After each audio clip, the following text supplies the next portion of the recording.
Nodders. Alright. We're live. Yippee! Yahoo! Yippee! I should probably tweet I should something. open it from my phone. Tweet. Twitter. X. Etc.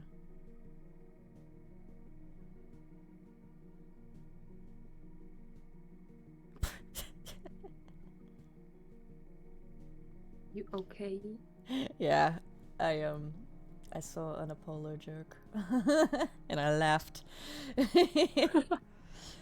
Live with it's me on Earth.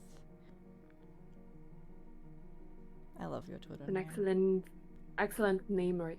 I like it. It's cute. Twitch.tv/xmosskin. That's me, baby girl. Nodders. Alright. Ugh. Big stretch. Repost. Oh wow, I wonder what that Twitter notification is. I should check that. Whoa! My post got retweeted by the Utsumi Meli. Let's fucking go. I win. I fucking win. There's nothing more to do today. Yep, end Time to stream. go Roll home. credits. I'm gonna play Minecraft. Fuck this stream.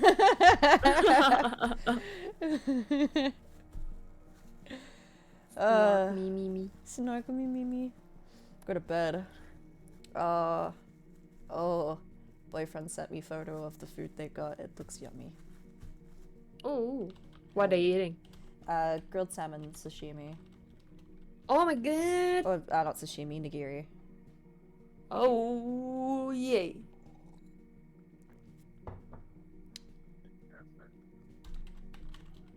Live now, teehee.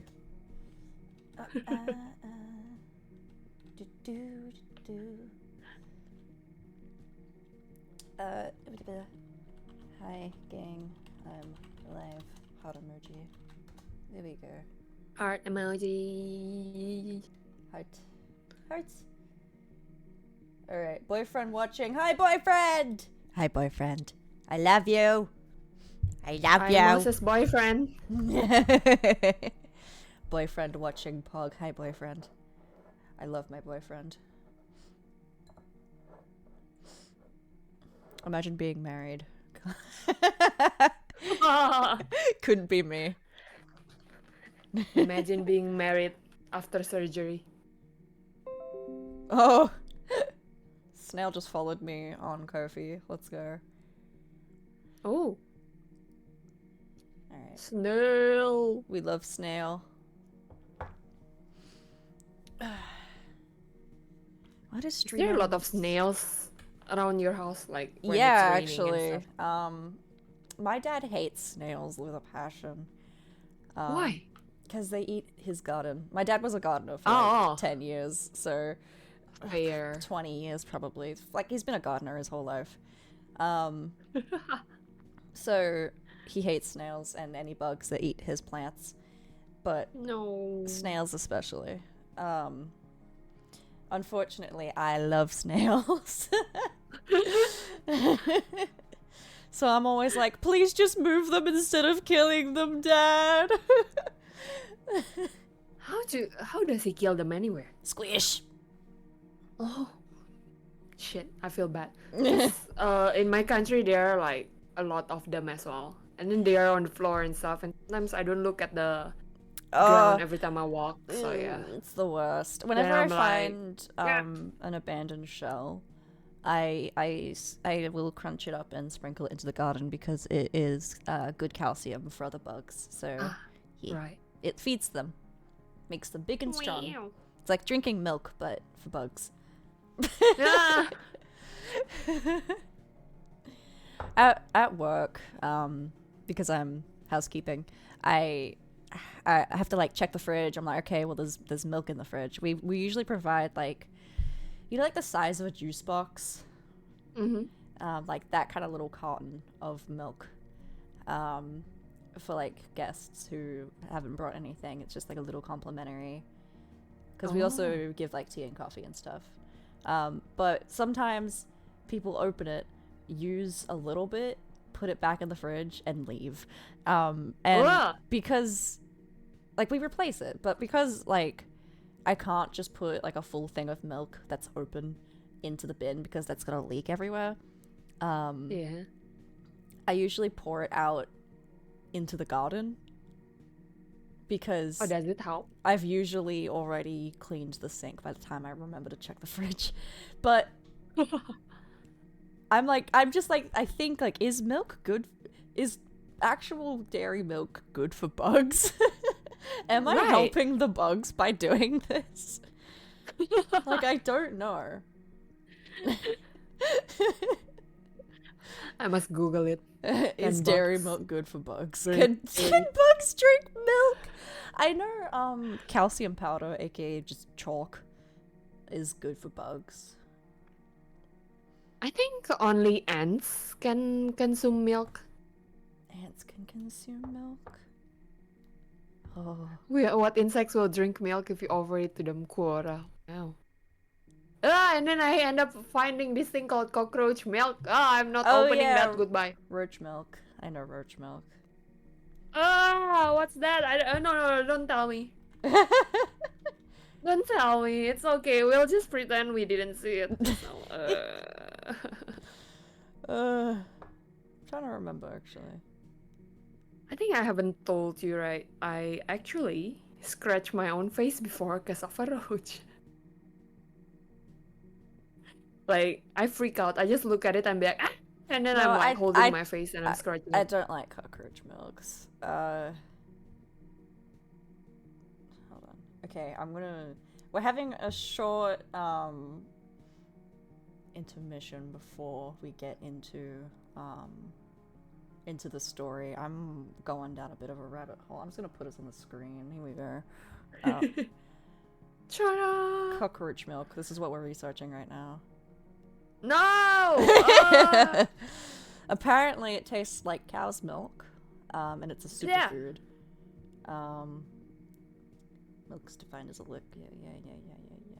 Yeah. Do cockroaches have little udders? To answer that, we have to take a step back to cockroach parenting 101.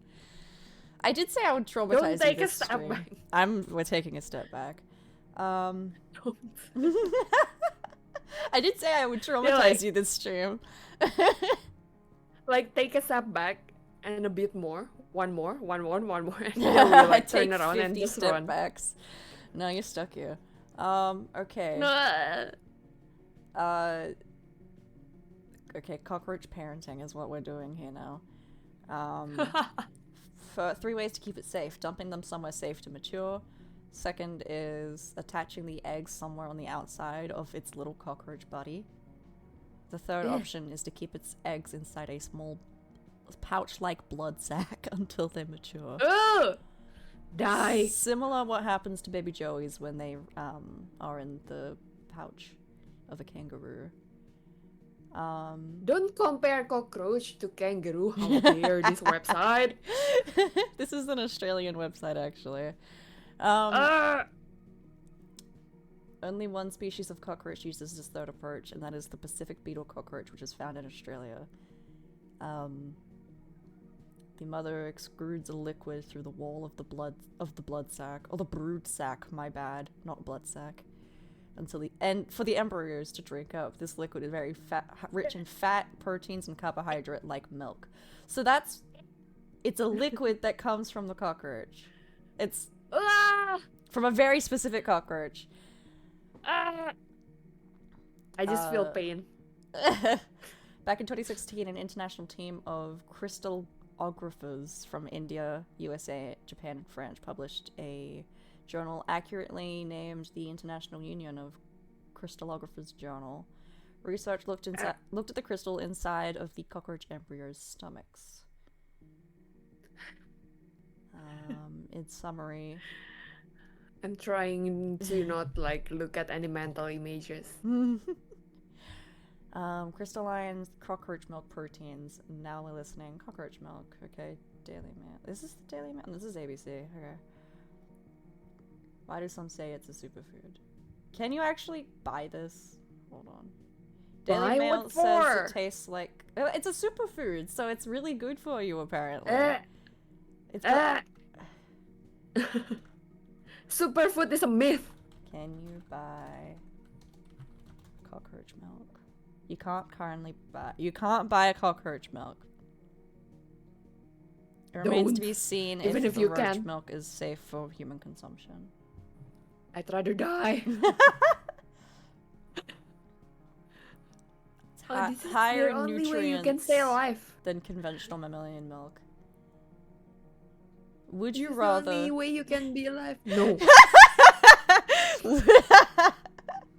Would you rather starve to death or drink cockroach milk? Hey, you Starve to death. You remembered your password. Hi, Kane. Mama Roach. Hi, Kane. Edazors. I'm guessing that's how you pronounce. Hello, Edazors. Mama Roach. Oh, you reset your password. Good on you, Kane. Alright, would you... Mama Roach. What? Hello. Would you rather eat a cockroach? Or... I'd rather die. burn to death? Gosh.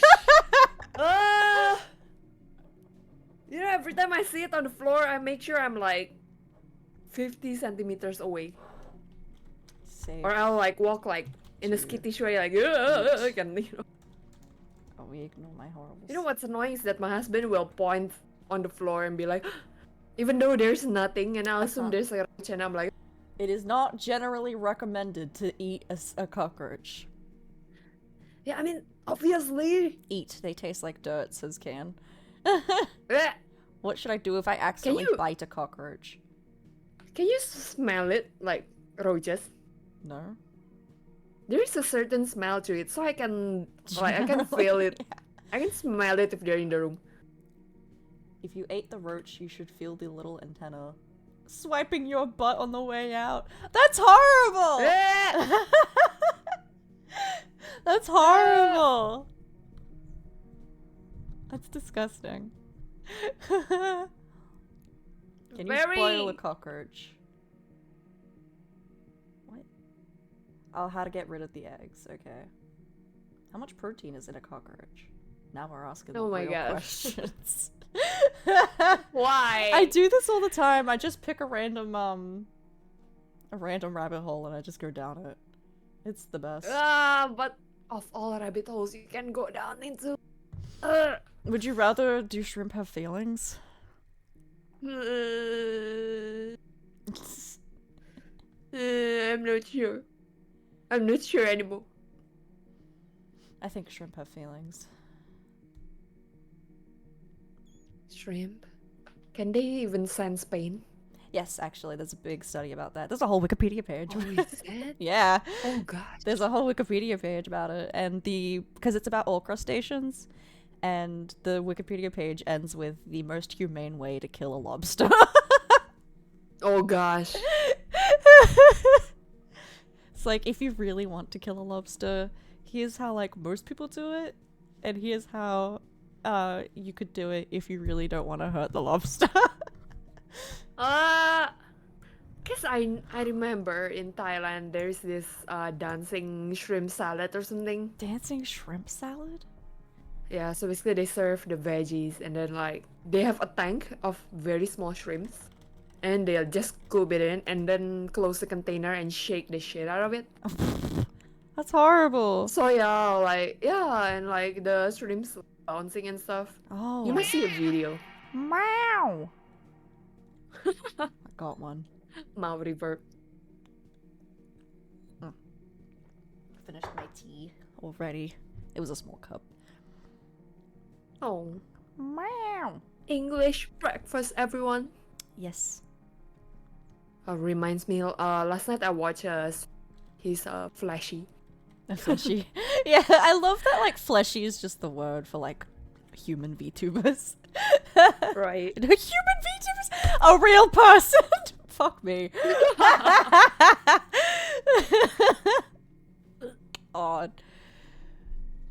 Basically, he did a rabbit patting stream, so it's his pet, and then he's just like patting it, and it's so wholesome and stuff.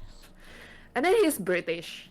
Mhm. That's the first thing I noticed. And he sounds a bit like Harry Potter when like on the first 3 movie, you know, like when he's young. I don't think I could find the "but my hope will never die" shrimp meme. Does anyone know that meme? I fucking love it. It's my favorite. It's one of my favorite memes. It's just a fucking shrimp swimming away.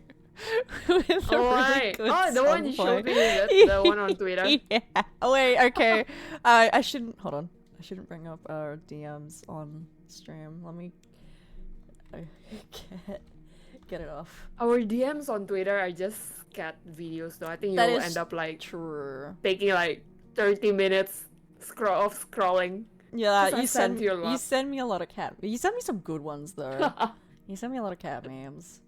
I went through them with Peasy one time. And we were just like laughing at them together. My hope will never die. I just want to see this shrimp meme and then we can get on with the video. Yes.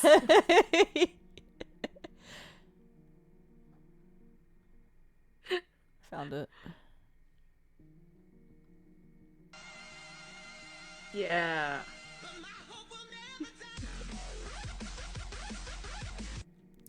That's it. I fucking love it. It's my favorite. The legs just. My hope will never die. It's like one of my favorite memes. I don't know why. It's so dumb. Because it's funny. He swims away. It just works. It's beautiful. Okay. Okay. Okay. Oh, all right. Get. Welcome Okay, to alright. spooky story time. Shrimp aside, are you ready for some scares? Yeah, I would like to preface this with like, I'm glad that I was fully conscious when I got married. Oh god, yeah, I right. was sober. You were sober and conscious when you got married. Yes, so Yes. you didn't just wake up one day and just went with it? Yeah. But like, there's this basically for the town hall marriage, right? For the city hall marriage. Mm-hmm. We didn't prepare a vow. And Yeah. then like basically the person who did it for us, like read the Dude. generic vow and then ask if we do. Yeah. And then I was so nervous that my answer was yep. Oh, Melly. You So I said yep all the way at the end. Your official wedding. Instead of saying I do, you go yep. Yep. Yep. Like 3-4 more times. Oh, Good Melly. thing it's like during COVID, so there was only my Oh. mother-in-law and a friend. That's Yeah. so cute though. Yep. Your actual wedding, you said yup instead of I do. That's so cute. That's why on the vow renewal celebration we actually like a legit vows to like repay. That's so repay cute. the Oh yep. my yup. Yup. Ah! That's so cute. I'm dying. That's alright. That's okay, Melly. That's kind of adorable. You were so nervous. That's so cute. Don't worry. I would probably have some kind of panic attack anyway. You're gonna be like, yep. Yep. Defo. 100%. Let's go. The baby. Let's go. It'd be horrible. No. Polyamorous marriage isn't legal here, so I can't marry my boyfriends. Oh, is it? Nah. I can't go both at once. It's sad. But you can go one by one. I would have to divorce the previous one first. Oh, wow. I can't have two people. Even though gay marriage is legal, right? Mm-hmm. Gay marriage is legal, but polyamorous is not.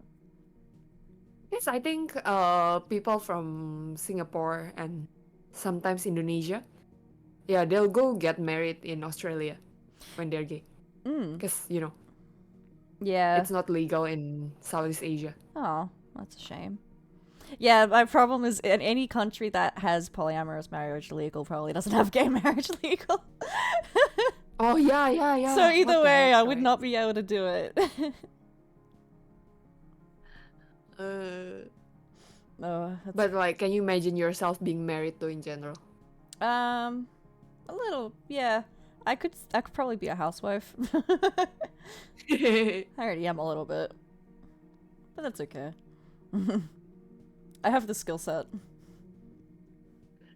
Yeah, it's gonna be like a top-notch house. It's like hospitality.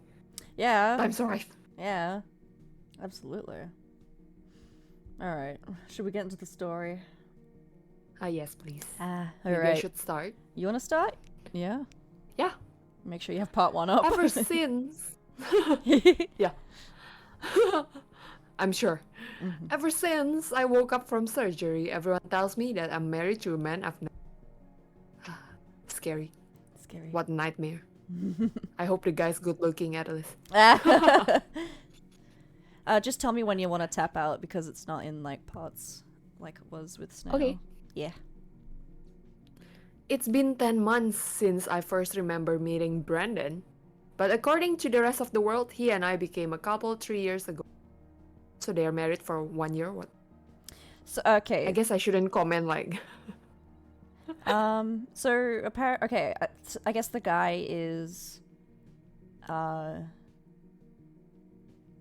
guy that she's quote unquote married to. She only met him like 10 months ago, but I guess that's when she woke up from surgery. Okay. It all started after the surgery. When I awoke from my English is bad, anesthesia induced sleep, I nodded groggily as the doctor listed common post-operative symptoms like drowsiness, dizziness, and disorientation. Then, 2 nurses wheeled me down an elevator through the main lobby and outside the hospital. So weird. Usually they let you rest for a bit. Yeah, no? yeah. Even when I had dental stuff done, they just like let me chill until like I woke up properly. Right. They're just like, go away. Get out. Go home to Go your, home. I don't know, so-called fake husband. Your fake husband. Even though I had arranged for my friend May to pick me up, the car that arrived was not her black sedan, but instead an unfamiliar silver SUV. Reading his heart. The stranger who emerged from it was a tall, well-built man with hazy green eyes and tousled Tussled, yeah. red hair. Tousled, okay. English 101. It's stupid. English is a dumb language. Panic rushed through me as he squeezed my hand and told me in a firm, deep voice that he was so glad that the operation had been a success and that he'd be taking good care of me while I recovered. I tried to scream. I tried to explain to the nurses that they were delivering me into the arms of an abductor. But in my weakened state, all I could manage were weak whimpers and incoherent mumbles that the men and nurses dismissed as side effects and temporary confusion as they lifted me into the car. The ignition started. Right. SAS hospital with SAS nurses and SAS guy. The ignition started as the hospital faded into the distance. I tried to beg the man to free me. With immense effort, I managed to croak words like please, don't, and stop, but you know it. Voice acting 101. If the man heard me, he gave no sign. Meanwhile, a sense of absolute exhaustion gradually descended over me. The last thing I remember before darkness became me was the man's long smile and 3 words that haunted the frightening dreams that followed. I love you. I love you. Jesus.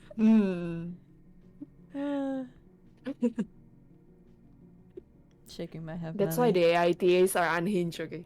I see. I Bringing the AI, love you. bringing the Am I the Assholes to my horror corner podcast. How dare you?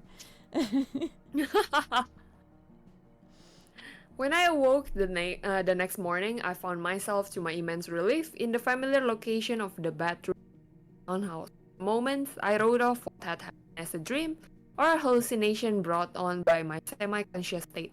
Maybe May had picked me up after all. Soon enough, however, the same man stepped into my room. Dun dun. Dun dun. He placed a tray with slices of toast and a small smoothie on the table, and upon seeing that I was awake, asked me how I was feeling. The scream I uttered left him flustered and pale-faced. April? Oh wait, April. What's wrong? He asked. He knew my name. Get out! Get out now! I hollered. Okay. He said quietly as he backed out. As he backed out of my room. I mustered what energy I had to leap out of bed and lock the door. I found my phone in its usual place atop a dresser. The photo that displayed on the background of the screen caused me to drop it. I can imagine like a nauseous feeling ran through me as I picked it up and stared wide-eyed at the image of the stranger and me smiling and holding hands.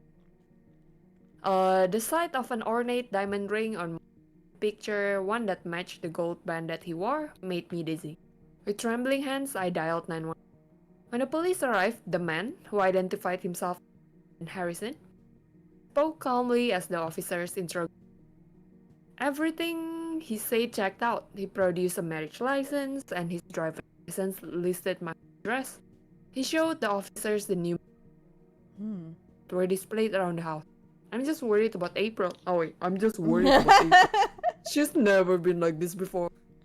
Don't listen to him. I begged. He's lying. How about you and I go upstairs? Said one of the officers. who proceeded to lead me to my bedroom while her partner stayed with Brandon. When I started to ramble again, she cut me off like, "Look, ma'am, please try to see this from my perspective. You're still recovering from medical procedure, and this man has everything, and I mean everything, to prove that he is, in fact, your husband, and that he lives here with you. You can't be serious. You're not going to leave me alone with this man. Has he hurt you? Threatened you in any way? Well, no, but..." My voice drifted off. "But officer, I have friends and family. They'll come." I'm telling you.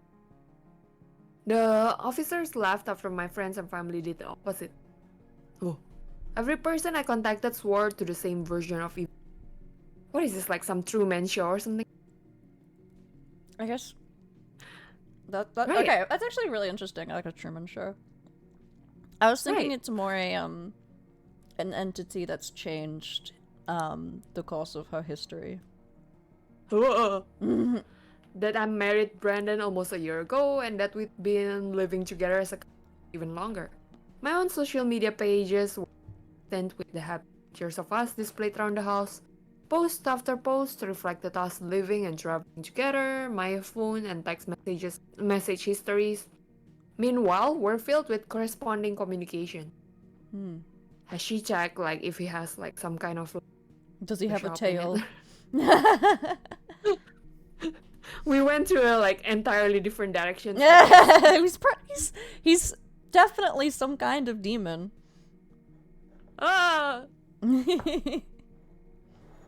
Okay. All of it left me absolutely baffled and confounded. I had no idea what to do. I just knew that I did not feel safe having gut feelings. It's my house too, you know, he replied when I asked him to leave. But fine, I'll go to a friend's place or a hotel or somewhere else and figure out what is happening to you. If you promise to see a doctor. I'm so worried about you. Fine, just go, please. Right?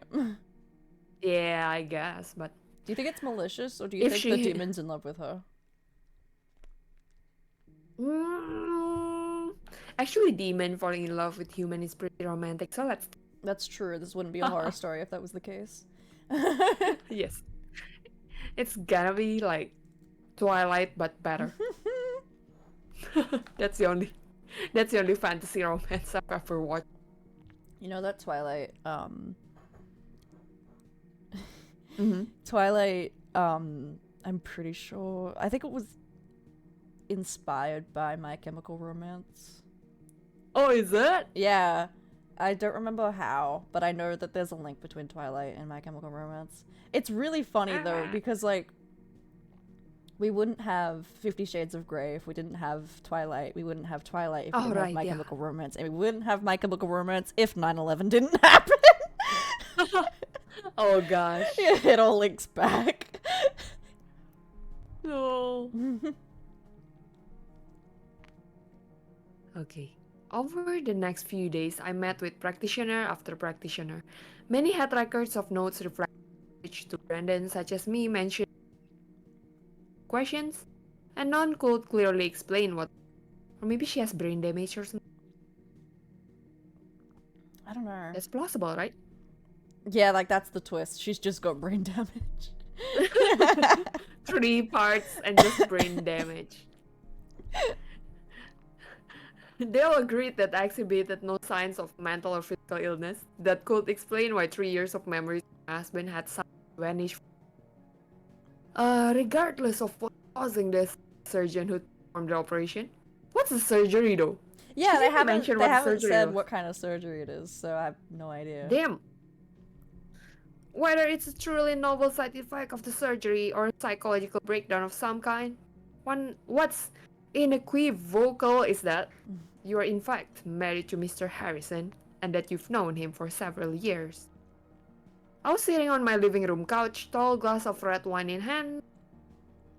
I hit decline, took a big gulp of my drink, and leaned my head back. What the fuck do I do now? I thought. Wait, why do I choose that? What the fuck do I do The whole now? world was Classic. Yeah. The whole world was telling me something that I knew was. During a long call with my parents, my mother had insisted that I invited Brendan back, and my father had even implied that I was deliberately lying about. Wow. Huh.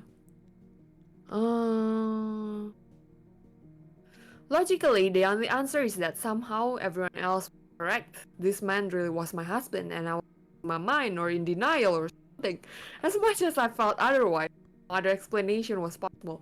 And Brandon wasn't acting that he was complying with everything to the point that he was living out of a hotel, despite having the legal right to reside with her in a house he apparently. If it were all some elaborate lie, then what was he gaining from it? I downed another glass of wine and called him. He answered right away. We talked for hours. He asked about my health and my recent appointments. I asked him about how we met. He related how his old red pickup truck to pull my car out of a ditch during a blizzard. By coincidence, we'd run into each other at the bar a few weeks later as a token of appreciation. We hit it off quickly and made plans together to meet again before long. We considered ourselves a couple. Considered. That's the sus word that you're using. I guess. I mean, it's like, I don't know. I mean, like, I know confessions. Like, how can I know like how did you and your partner decide to date each other? That's a big story. Like, what's the statement or action that actually decided the deal? The fact that my my partner at the time was treating me like shit and they were treating me better. I mean, like, you know, did y'all say okay we are dating, okay, or like it's day one, okay? No, it's the awkward. So what are we now? Are we like dating? Lol. Right, but it's like, do you call that considered yourself a couple? Yeah, I'd say so. Like, oh, okay. Yeah, I would say so. This might just be like a language thing. All right. Yeah, true. Okay, he described leaving his apartment to move in with me, proposing to me in a park by the harbor, and planning our small wedding. I'd never been when he saw reach the out. I don't know what's happening. Oh wait, I don't know what's happening. He told me. He told me, but I love you with all my heart, and truly, we were happy together, and we can be happy together again. I realized I was crying. He sounds so sincere, and I could sense. I believe you, I said. But try to imagine what it's like for me to just be told by everyone that so much of my life happened. What I take your time, he responded. As long as you need. Sorry. Have I? Have you seen the movie? Is it 51st Dates or something like that? It's like an Adam Sandler movie. Not yet. It's But you can tell me. Yeah, it's this chick that she's got amnesia slash short-term memory, where she's just been reliving the same day her entire life over and over again for years. Ooh. And her family just resets whatever she does so she can do it all again the next day. It's like not bad. It's just like it's easier than bringing her to the present for them. Because in that case, you have to, when she wakes up every day, you have to be like, it's this day, you were in an accident, blah blah blah, welcome to this day and age.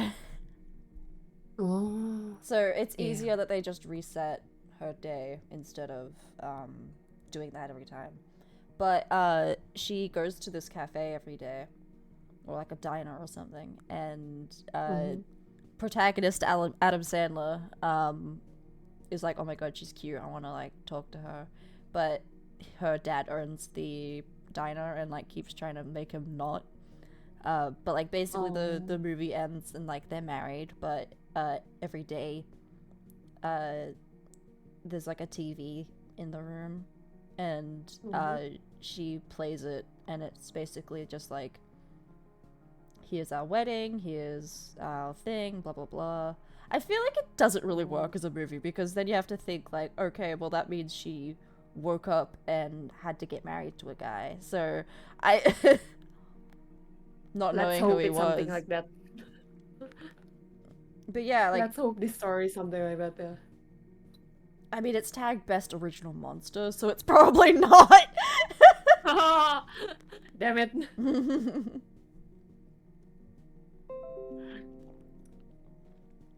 Wait, where do you see the tag? It's at the very top. Yeah. Best original monster 2023. Damn it. Do you want me to take over? Wait, let me finish the guys. Okay. And I lost. I will eat regardless. Oh wait. Take your time. Oh yeah, take your time. As long as you, when you're ready to see me again. Like,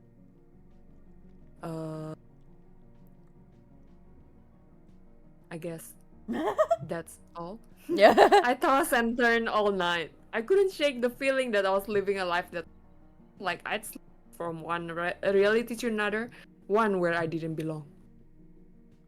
There. Okay. Because no matter how patient and understanding Brendan acted, I couldn't change the fact that I didn't feel anything for him. I barely knew him, much less loved him. I thought about the pain he must be feeling, for his whole life to just be inexplicably upended one day, and I couldn't help but feel like I was somehow responsible. I decided to call my mother again. Snail, stop posting things on Ko-fi. Getting the notifications for it. I decided to call my mother again. Honey, she told me, I would never lie to you, ever, and you know that. So listen to me when I say this. Brandon is your husband, and you need to let him back into your life. Ooh, Kate just said, what if she was the monster? That would be one hell of a plot twist. 1 hour later, I love it. I called Brandon and I told him that I was right with him moving back in, so long as he stayed in the guest room in the basement. In the basement? What? Why is the guest room in the basement? Scary. Months okay, passed she's with the us. monster for sure. Yeah, she's get in the basement. Months passed with us living together like roommates. At first, we handled our own meals, but after a while, we started cooking for each other. Sometimes we'd sit at opposite ends of the couch and watch TV. I asked him questions about our time together, and he supplied me with plenty of stories. The early date, during which I putted a golf ball so badly that it went spiraling over the fence and onto a nearby highway. Time he carried me for nearly half a mile after I injured myself during a jog, and our honeymoon on an Alaskan cruise. We had natural chemistry, and he often made me laugh. And at the end of the night, he would retire to the pull-out couch downstairs. We took many walks together at a nearby public park. These outings were generally uneventful, except for one occasion where Brendan intervened to stop a crazy woman from harassing me. Whoa. I'd been giving her dog a sweet Ridgeback who'd just run up to me, some scratches and pets. Hi, Snail! Hi, Snail! Hi, Snail! When she started to scream at me, and as I backed away from the dog, she made a hostile guttural sound, and I noticed what looked like narrow streams of blood running down from her eyes as she wailed. What? She charged at me, but Brandon intervened, shoving her off me and telling her to leave me alone. Another bystander restrained her as we hurried away, and I thanked Brandon for looking out for me. I'm sorry, this old not a lady. crazy woman. Yeah, hold on. That's not a crazy woman. That's a fucking beast. Why did a fucking beast just materialize? I thought the quote unquote husband was the monster here. Maybe he manipulated reality for that moment. I guess. Okay, otherwise, life fell into a mundane routine. Sounds like everyone might be the monster. That would be very interesting. Everyone's the asshole. Exactly. Yep. Life fell into a mundane routine. We were watching a tense movie once when I realized that I'd been gripping Brandon's hand. Ooh, romantic chemistry. Afterwards, he told me his back was aching from all the nights he'd spent on the fold-out downstairs.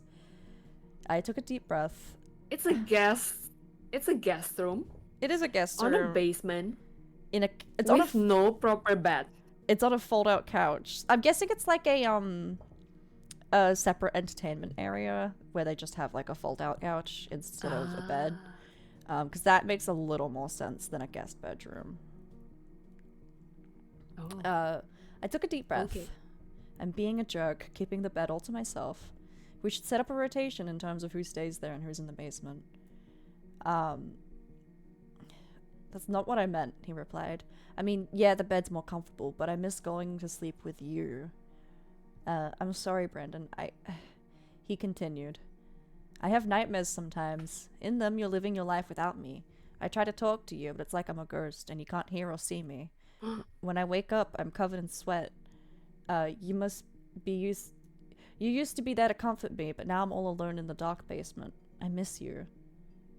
Brandon, I'm just not there yet. Why did they choose the name Brandon? I can't, Brandon! Oh, Brandon. What's wrong? Hi! Hi, Bunny. Hello. Hi. This is one of my friends. Another one of my friends. Oh. Hello. Hello. He sighed. Okay. I finally asked him a question that I'd been holding back for weeks. Do you think I'm lying about not remembering you? No, he responded abruptly. Not at all. I don't know what it is. If there was some fluke side effects of the surgery or some kind of undiagnosed condition. But I know that you would never lie about something like this. I wouldn't have married you if I didn't trust you completely. As much as I appreciate his words, the exchange left me feeling terrible. We were a married couple, after all. I had to assume that we'd done plenty of things together. These stories are always so fucking wild. True! We've done plenty of things together, but now I didn't even want to fall asleep in the same room as him. The truth was that I continued to feel no meaningful attraction towards Brendan. I developed an affection for him, sure. He seemed polite, self-sacrificing, and protective of me. Perhaps he was good-looking too, in an objective sense. Better storytelling than Miraculous Ladybug. Hey, that's your problem for watching Miraculous Ladybug, okay? Is it bad? Yeah. Like the show? Even the animation's horrible. But he sparked This no one of romantic my interest friend is in really me. into it. Oh boy, I feel Okay. sorry for your friend. It made me feel awful given how kind and patient he was being to me. Don't bring your... Yeah, it's in the rules, no trauma dumping. Mods, can we get a ban?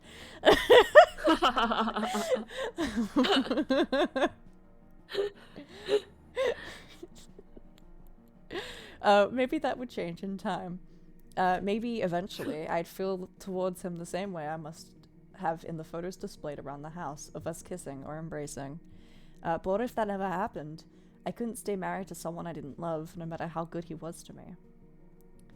Still, I figured the least I could do was return some favor of kindness he had shown me by switching out our rooms as I offered. I wanted it to be a surprise for him. Okay. You won't ban me, I'm cute. Real. I can't do that. You're too nice to me. After he left for work the next morning, I set about moving the belongings he brought to the basement back to the bedroom. I decided to wash the sheets and pillowcase he had been using as well. When I lifted his pillow, I noticed a slight bulge in the fabric where the mattress met the back of the couch. Oh god. Reaching my hand under the fabric and up the backrest, I felt something solid. I gripped it and slowly pulled it out. It was an old, tattered book. A pattern infused to its otherwise blank mahogany leather cover. A gold triangle stood in its corner, and 3 charcoal ovals lay over it, and each intersecting with one of the other triangle sides. I want a fucking video of this. Melly, you're in the stream. You don't have to mouth. At the top, just above the triangle's pyramid tip, was a half circle. A tiny, unrecognizable characters lined its thin sepia perimeter. So it sounds like they're trying to describe some kind of like grimoire. Something creepy. Its aged brown pages were of uneven sizes. Curious about its contents, I tried opening the book, only to discover that it was locked by a narrow metal clasp with a tiny keyhole. I didn't know what to make of it. I couldn't find the key of it when I looked online. And when I looked online, I couldn't identify anything that matched the pattern on the top. On the cover. It could just be something as innocuous as a vintage private diary or a family heirloom. But the way Brandon had tucked it out of sight disturbed me. Clearly, he didn't want me to find it, and this was the first time, to my knowledge, that he had tried to hide something from me. Okay. This feels like a demonic grimoire or something like that. I'm just gonna say demons until it proves me wrong. This is a demonic subreddit relationship. Demonic relationship advice. / am I burning in hell? Instead of am I the asshole? Yes.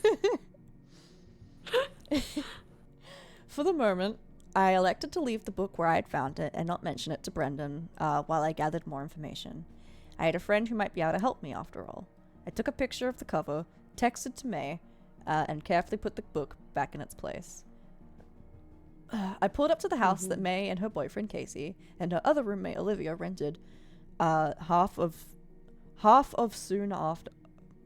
Okay, half an hour later, I'm guessing. Whatever. She led me away from the closed door to Olivia's room, through the kitchen, and down the short hallway where she and Casey, who was at work, stayed. As we sat together on her bed, I noticed that May's once small collection of cacti had expanded into an indoor garden that filled at least a third of the room. Ooh. I still name them after people, you know, she said with a smirk, and pointed to a potted cactus by her desk. Guess what I call that one? I don't know, April? No, silly, she said with a laugh. It wouldn't feel right naming one after you. This one's Brandon. What? What? I compared the cacti and compared to the cacti and succuli around it. Brandon was smaller in size. Yet, on a closer look, I discerned that the clusters of spines that covered it appeared particularly long and jagged. You're ridiculous, May. That's what people kept telling me, but Anyway, I assume you're here about that picture you sent me. I started to explain how I had found it hidden away in the couch. Brandon had been sleeping on when May interrupted me. Wait, so you still don't remember him? I nodded. I hated the concerned expression on May's face. It was the same look of pity I'd seen on many people. And let me guess, your current theory is that this book has something to do with you forgetting all about Brandon. I know how it sounds, May. I just don't know what else to think. You used to be obsessed with the occult, and I thought maybe you'd recognize the symbols on the front. I felt my face grow red with embarrassment as I realized how unhinged I must be sounding. Fair enough. Hey, you know how only I have forgotten my husband, but everyone else knows and loves him? Can you tell me if this book I found in his bed is from a cult? But the concern is real. It is. This one has a link. Ooh. I'm eating a grape. I almost choked on a grape. I could have died just now. I'm okay. May put her arm around literally me. have no sleep. Oh my god, yeah. / no sleep. News tomorrow. Streamer dies on stream. Choking on a grape.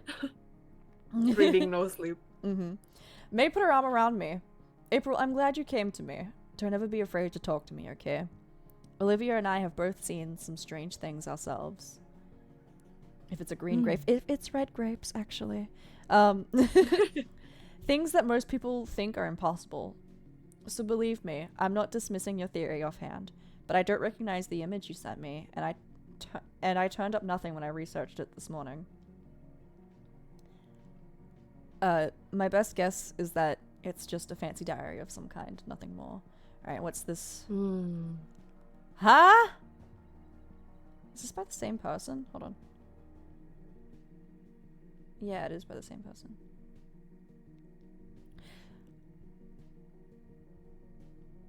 Oh, okay, so I guess this character, Olivia, is from another one of their stories. Oh. So, when he said, I've been seeing some strange things, like Olivia and I have both seen some strange things ourselves. So seeing some strange things was linked to another one of their stories called The Zippers on People's Skin Are Becoming Undone, which is terrifying. No! Terrifying. That sounds interesting, though. I'm gonna put that. We could do a sequel stream to this. Yes.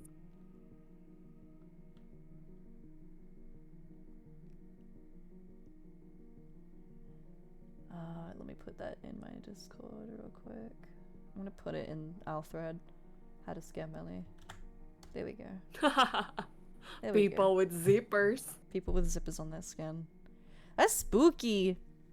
r/no sleep, more like r/suspicious women. That's probably a fucking Reddit somewhere.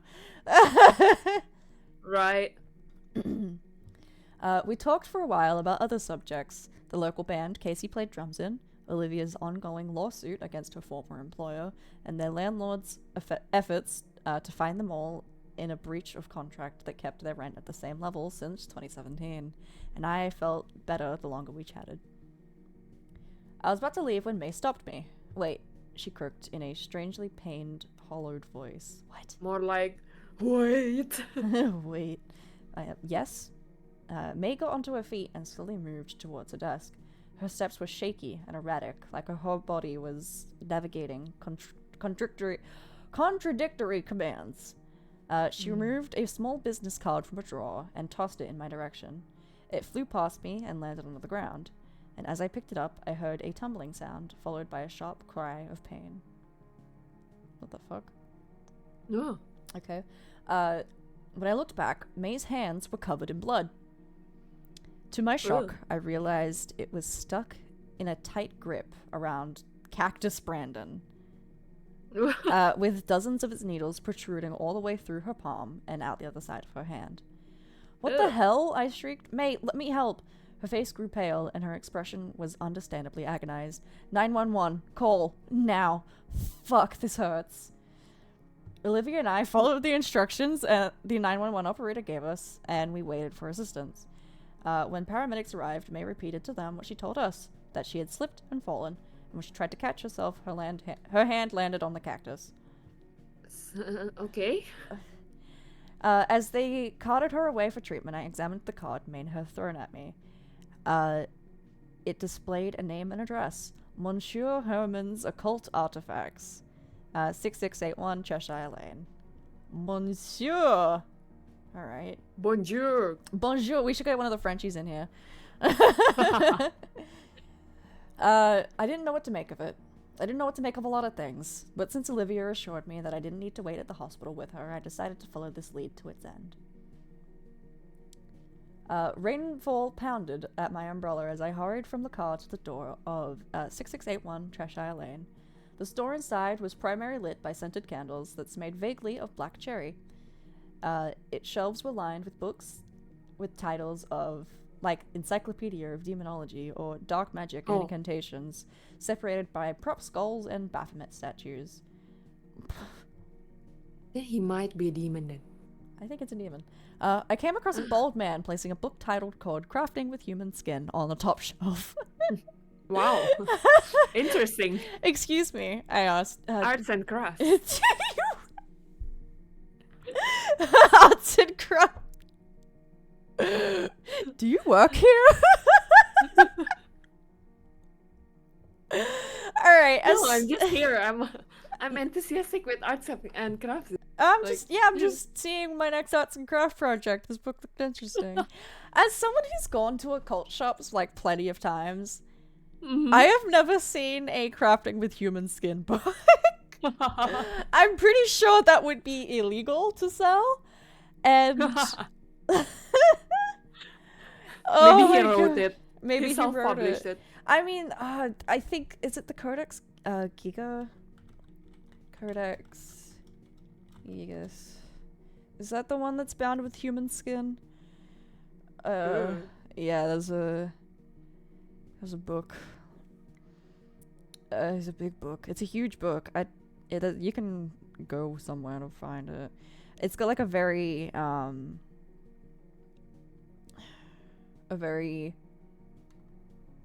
like infamous photo of like the devil apparently in it. He looks very green. He looks very green. Yeah, like I don't think like it's just it might have been how like the devil appeared to this guy, but I feel like Satan like a appears Grinch to different people. Like the Grinch. I can't remember what oh my god, PDF slay. PDF of the Devil's Bible. That sounds awesome. No. Yeah, I think it's better than cockroach milk, but okay. Yeah. Oh, okay. It's made from the skin of 160 donkeys, not human skin. I thought it was human skin. That's good. My bad. I thought it was human skin. Oh no. It's fine. Fuck! Thank you for the jump scare. I knew it was coming. It still scared me. I saw the little chat alert. It still got me. It's so loud. I'm glad I cannot hear it. Oh, you bastard. So fucking got me. Is this how you treat me?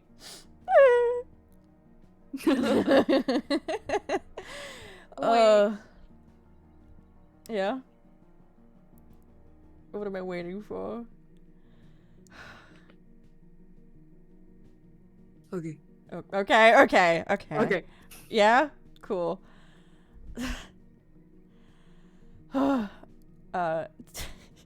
Excuse me, I asked, do you work here? Yes, ma'am, he responded earnestly. How can I help you?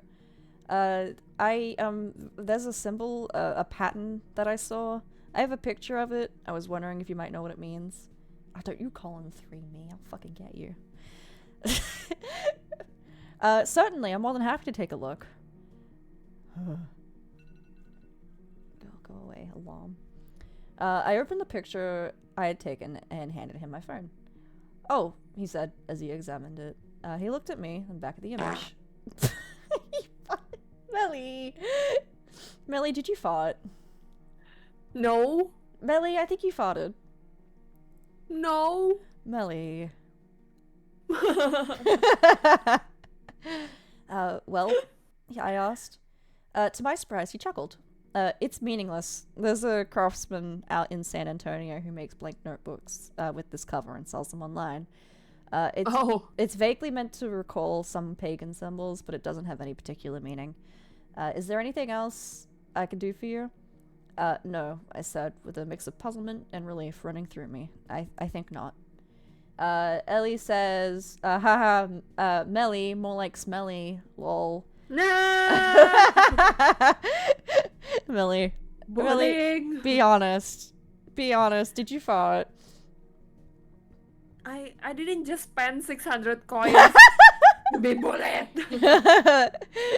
Stinko. You're getting called Stinky now in chat. No! Rice. I'm not refunding them. No! Next time I'll stick with Mao reverb. Mouth reverb. Meow. Wow. Oh, bonk. Thank you. Thank you. What else do I say? Bonk. Alright. Do you want to take the next bit? Alright. Okay. I didn't mean I didn't mean to fart. I didn't mention the days with Brandon. After we switched beds that night, I noticed that the book appeared from the couch downstairs. I decided it was likely a diary to keep it and decided to press him on. May left the hospital before long, albeit with an array of bandages. When I mentioned Monsieur Herman's occult artifacts, she indicated that she'd been there planning, but instead she didn't. Oh. Oh no, the hospital is a... Maybe. Like, you know, like if they started to show hints to this OP, Yeah, there's like, then they're gonna get sent there. Maybe like there's another force trying to warn her about Brandon. Over the next few days, the episode slipped from my mind, and Brandon continued to be kind and supportive, even giving me rides to and from needed minor repairs. I began to feel even closer and more. One Friday night, he prepared a fancy light dinner. It's an anniversary. Man. I tried to picture the story he told me stranded by the side of the road, and him driving up in his red truck today. It was a good story, and I was ready to accept it's true. We sat together after the meal. So April, I was wondering how you felt about coming up staying with. It doesn't have to be anything more than us bad again. I gripped his hand. Yeah, I'm okay with that. Brandon, I'm so sorry for what I'm. Wish I.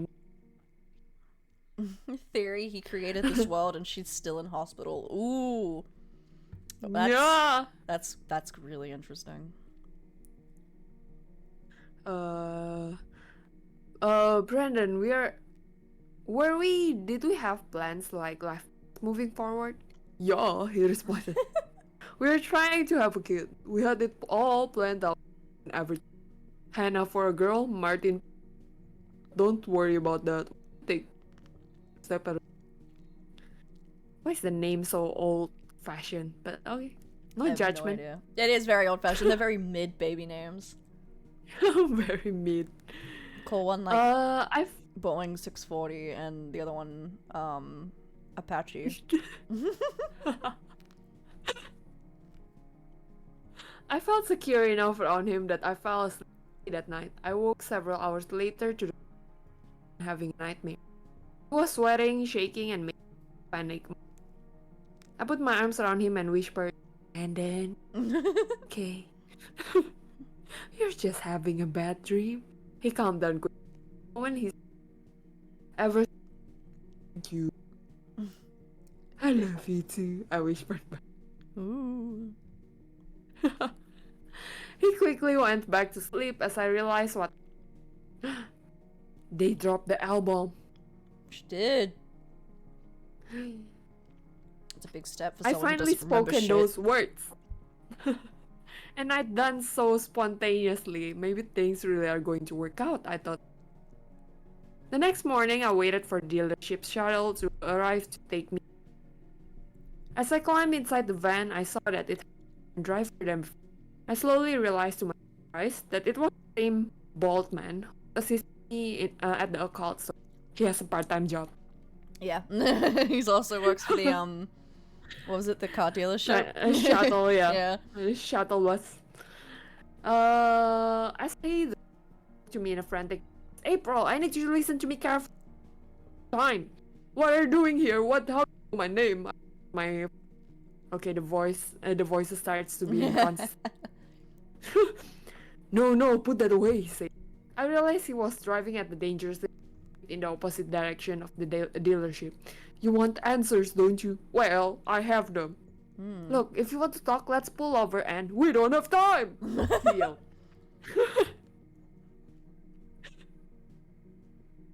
Hear me out, please. Please. There's a reason May sent you to me. That got my attention. Start talking. You have no idea how hard I've worked to pull this off. We only have a brief window before it catches on. If we're lucky, it will be just enough time to get to Emma. And then, the two of you need to get us. Emma? Who the hell is Emma? 1 second, he said, as he merged the fan onto the... He then reached into the glove box and removed the row which he passed. In the picture, I was in an orange sand park by harbor with a beam of joy. The woman I vaguely recognized. In one hand, she held a connected. In her other, she held out a beautiful golden ring. That's Emma, your wife. No, that's Emma, your wife. She and the pup, Tessa, are waiting for us at a desert motel. A place where you may be safe for... My, what? No, it couldn't be. I believe you ran into her already. Wait! I realized where I'd seen her. She was the crazy lady at the park. The one Brendan had protected me from. But why, if that's true? What the fuck's going on? The crazy lady's my wife? Okay. So, hold on. First of all, lesbian, poggers, love that for her. Yes. What but crazy lady is her wife? Okay, so everyone thinks she's married to Brandon. This guy's saying he's married, like she's married to Emma. Oh god, these grapes are juicy. Bless you. Thank you. This just took a wild turn. What the fuck? I wonder if it's like... I wonder if Brandon can deform people's form, you know? If Maybe, it seems like like they're shapeshift? giving hints. Yeah, cause like, the crazy lady was like being a beast. Yeah, the crazy lady was crying blood. Yeah. And suddenly, May just plunged her hand on a cactus. I'm thinking that there's either one entity or two, and one entity's trying to warn April. That was our protagonist's name. One entity's trying to warn April about like things that are happening by sending her in the right direction to like the occult guy.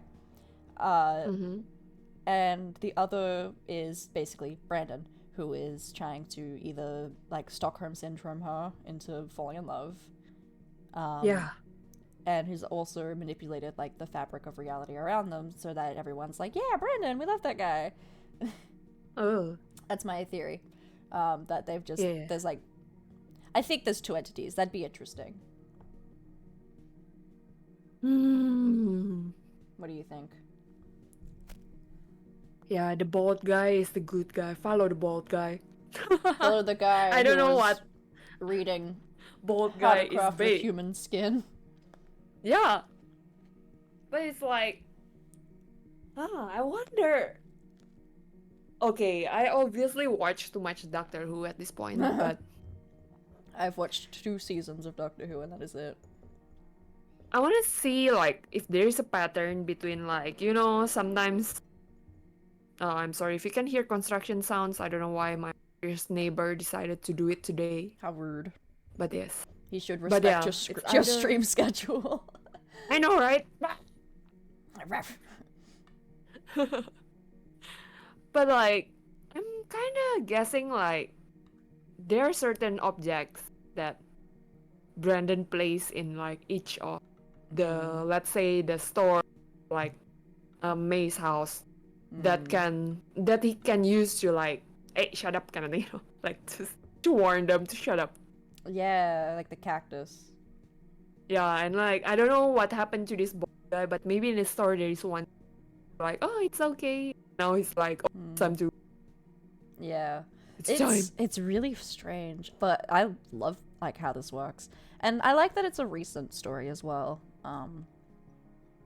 Yeah. Like it's not an old classic from like 2015 like the last story was.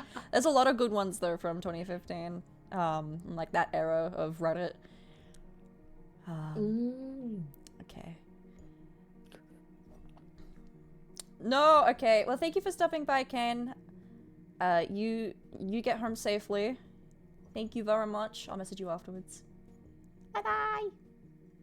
Bye. All right. Oh, right.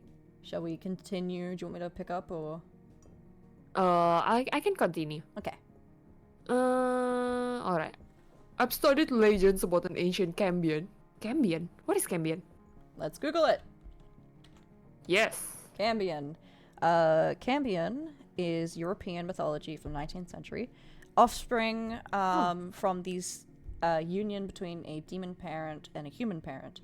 Either an incubus, succubus, or other type of demon with a human. So, interchangeable with a changeling. So, half demon, half human. Yep. Shapeshifter related as well, if it's interchangeable with changeling. Human demon hybrid, blah blah blah blah blah blah.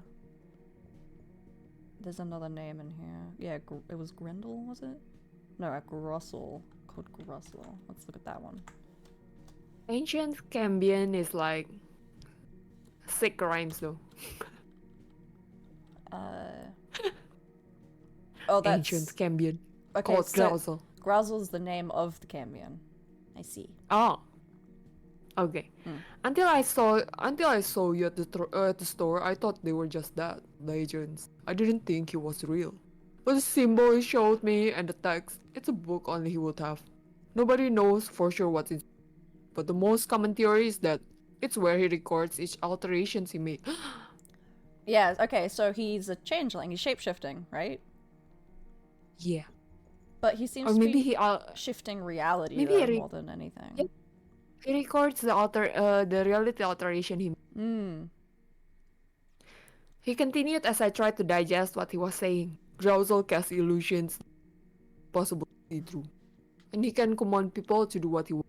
It takes incredible willpower, influence, and even more to do anything about it. Even temporary resistance can only be achieved at the a physical punishment. May! That's what happened to May. And with Emma. Yeah.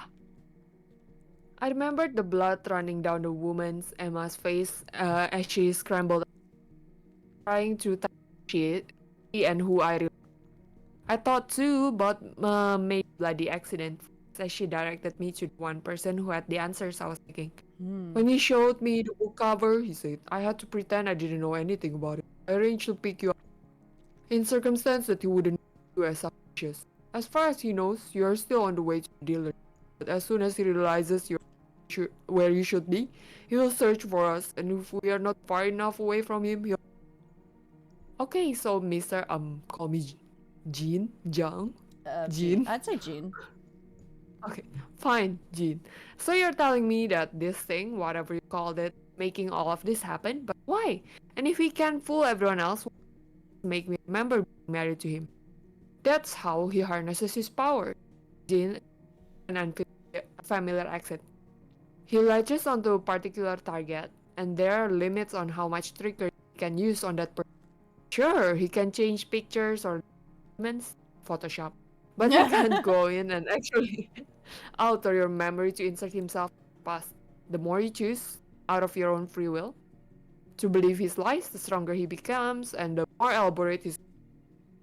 But why me in particular? I asked as the car turned down a dirt road that led through a thick. I can't say for sure, he replied, but I suspect it's because you're a lot of free. Ooh, challenging. He could prey on the mentally unwell or those fooling them doesn't give him power. He chose you because he knew how skeptical. If he behaves as the text described, he'll discard you in a few years, life out of, Oh my and god. then he'll move on. Finding April, I need to ask, successful has he been? What do you mean? Well, prior to this ride, how convinced were you that you were in fact married to him? I dropped the album. Say it, woman. Mic drop. I don't know.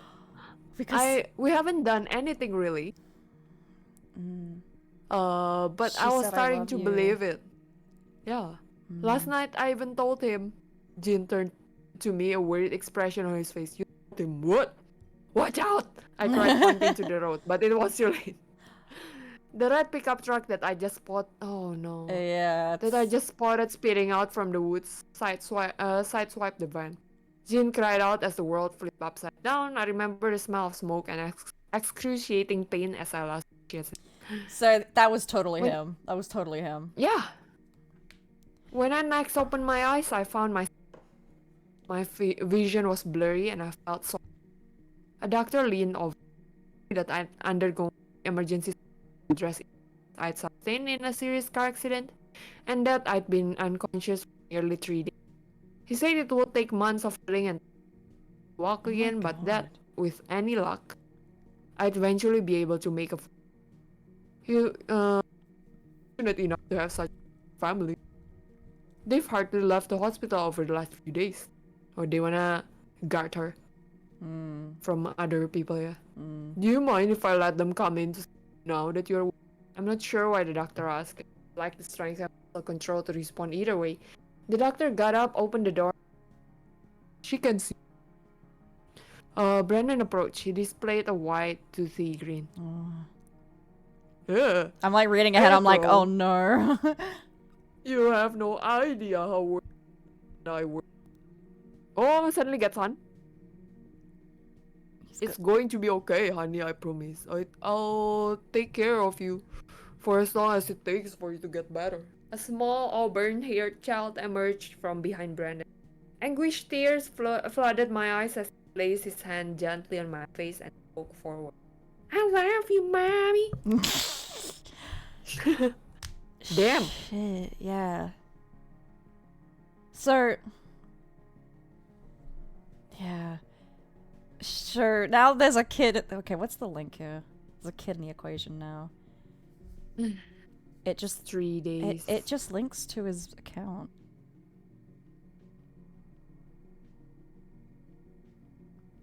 Hold on. So scary. Copy link address. Yeah, it just links to his account. Is he implying that he is the child? No. Master list created June 2020. Okay, so this guy's been writing for a bit. Oh no. Yeah? I don't know. This is the story of how I met my parents. What the hell? Yes, he's been writing since 2020. Ugh. Okay. Damn. So, Okay. why did his thing just link here? I'm confused. I'm confused.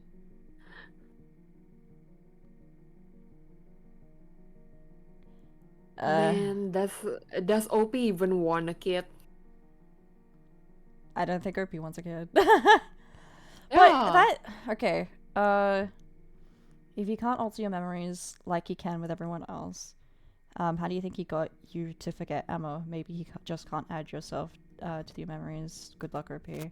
It's possible that he used/influenced the surgeons during the operation to purposefully damage her memory, in hopes that the damage plus trickery would be enough to make her forget about Emma. Especially since it sounds like April is young and probably wasn't married for that long. Right. That's a good and disturbing point. I hope she's able to get the memories back and be with Emma again. Half expecting her to wake up with the second operation in anticipation of her beloved husband Brandon, only be met with some strange Emma woman claiming to be her wife. Yeah, that would be interesting if they just switched it to Emma immediately. Like, it was just, like, she wouldn't know who to trust. Right. If it was Emma, he had shifted into. She wouldn't know who to trust. He's added a child. Yeah, but he's added a child. Yeah. Probably one of my worst fears, an extreme level of gaslighting where everyone you know and love is telling you that you're crazy. You probably should have burned the book when you found it. Right. Then he's gonna burn together with it, probably. Oh shit, run. Reply, she can't. Because it says she has to relearn. Literally. Yeah, can't. she has to relearn how to walk now. How fucked is that? Yeah, it's kinda... Kill them both I mean, good with thing fire. good thing the theme is like, you know, it's not that Brandon really loves thing, because it's gonna be very focused. At least he's just like, he just wants energy, you know. Well, that's how succubi work. Succubi and incubi, when they sleep with one person, they take the life force from that person, and then they'll turn into the opposite sex, and then do that with someone new. Succubi and incubi are technically the same entity, but a lot of people separate them. Oh. I know too much about demons. I like demonology quite a bit, okay? I find it interesting. It's okay. I saw when we passed through your backyard. Yeah, I saw a few books, but I decided to not say anything about it. Oh, when I was showing you like my horror collection? Nah, it's more like, yeah, I guess. Well, I have a horror collection. But on the same shelf there's at least 3 to 5 like witchcraft books as well. I knew it. Yeah, there's also the Satanic Bible, but I got that one purely out of interest. Like purely just to see what's written in it. And it's funny. It's really dumb, honestly. Like it's not really a Bible. It's just like it's just rule book or something. A little bit. It's got the instructions for like how to perform a satanic ritual, and like that's the part that makes me laugh the most, because like there's basically a part where it's like, yeah, now shake the dildo in these cardinal directions. It doesn't say dildo, it says phallic shaped object or phallic totem or something, but like it's pretty much and then there will be an asterisk on it like purchase your phallic shaped object from Bad Dragon. From Bad Dragon. Get the Meat Canyon model. Oh why? God. But yeah. I do own a couple witchcraft books, but they're purely out of interest. Because I did say earlier in the stream that I've gone to occult shops before. I've got one that was, I think it's a floral spell book. Or herbology spell book that I got from that shop. Cool. And I have some really cool things in there. I mainly read them just out of like interest. You never tried? I've tried a couple. But the main things I really do would be like just basic protection and like anti-anxiety things. Like it's less trying to manipulate the world to do things, and more trying to give myself a peace of mind. Does it work? I mean, placebo exists, but nah. Nah. Yeah. Spirituality is one hell of a conversation. Yeah. I am pagan. And like I have sun imagery for a reason on my model. It's because I follow Apollo, who is like the god of the sun in Greek mythology. Mm-hmm.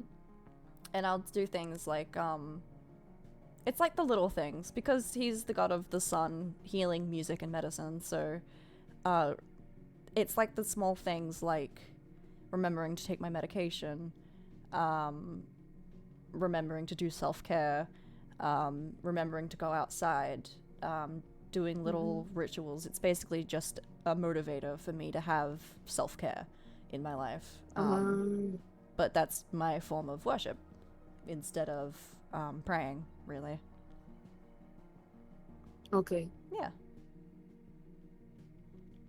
It's just like a... Okay, I'm hoping. Yeah? I'm hoping you cannot hear the construction sounds. No, I can't. You're fine. Okay, good. You're fine, you're fine. Apollo mentioned, woo! We got this. Yes. This is a win for the Apollo fandom. Let's go. All right, part 2. All right. I can start. I mean, you read the last 2 paragraphs, like the last 2 parts. Oh, sure. Okay, so part 2. I spent the first few weeks in hospital in a state of resignation. I said little and occupied my many bedridden hours staring emptily at the tile ceiling. My head ached, my ribs were sore, and my legs were barely responsive. But when I cried, it wasn't because of physical pain. Every cautious, careful decision that I had made had been for nothing. I felt checkmated, and with no way out and nowhere to hide. There, Brandon would say while he gently patted my wet cheek with a tissue. You've been through so much. I'll always be here for you, and we'll make it through this, together, I promise. I wanted to scream for help, to beg the nurses to keep him away from me, but that hadn't worked before, and that certainly wouldn't work now, that the law recognized me as the guardian of a small child. Gosh. That's so fucked up. While my body bore no signs of it, all the documentation necessary to establish that I'd given birth to Martin was in perfect order. There were hospital bills, preschool records, updates to insurance policies. His birth certificate displayed November 7th, 2018, 9 months after Valentine's Day, said Brandon with a sickly smile that made me want to punch him in the face. Ew. Of course, I had no memories of the boy I'd supposedly brought into the world, who appeared with me and Brandon in dozens upon dozens of pictures and videos.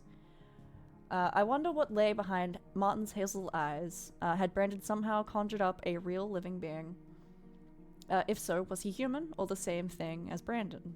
A cambion, as Jean had called him. Or somewhere in between? Or was Martin a mere figment, the latest cruel illusion cast by my perpetual tormentor? I decided to play along. Based on what Jean had told me, Brandon wouldn't need me anymore if he realized that I knew the truth. The first time I had undergone an operation, as the story went, I'd lost all memory of my loving husband as a fluke side effect. The second time, I had lost all memory of my precious son. After all, that's what the brainwashed doctors were telling me, and that's what someone who believed Brandon's lies would think. So I stayed in character as best as I could.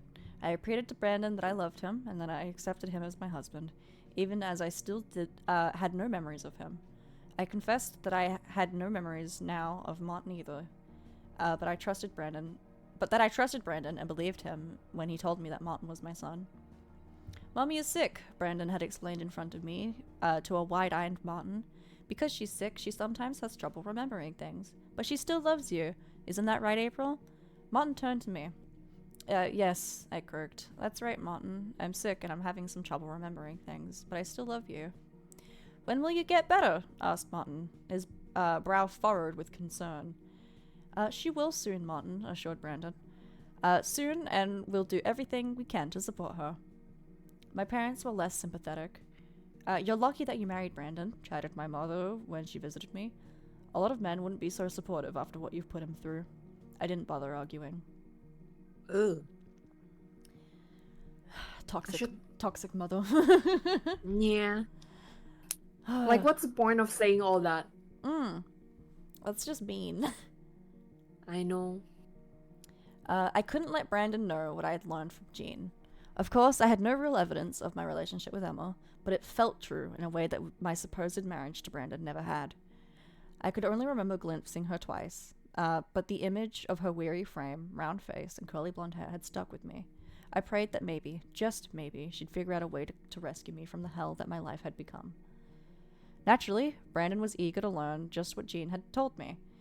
In my version of events, I climbed into the van, expecting another ride to the dealership, only to be whisked away from my town against my will. I begged him to stop and let me out, but he wouldn't say anything. He was driving like a madman, Brandon. I'm not surprised somebody hit us. I think he was crazy. He didn't tell you anything about all this? At all about what he wanted or where he was taking you? Asked Brandon.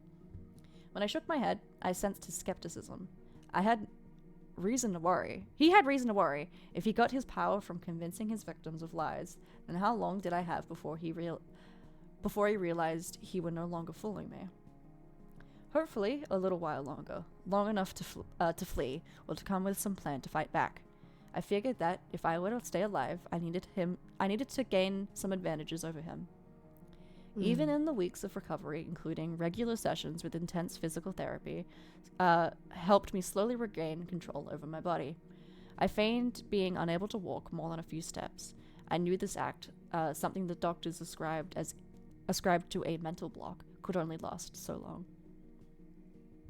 But at least it gave me a brief leg up on Brandon, a window during which he believed my movements were more restricted than they really were, and, hopefully, would monitor me less closely.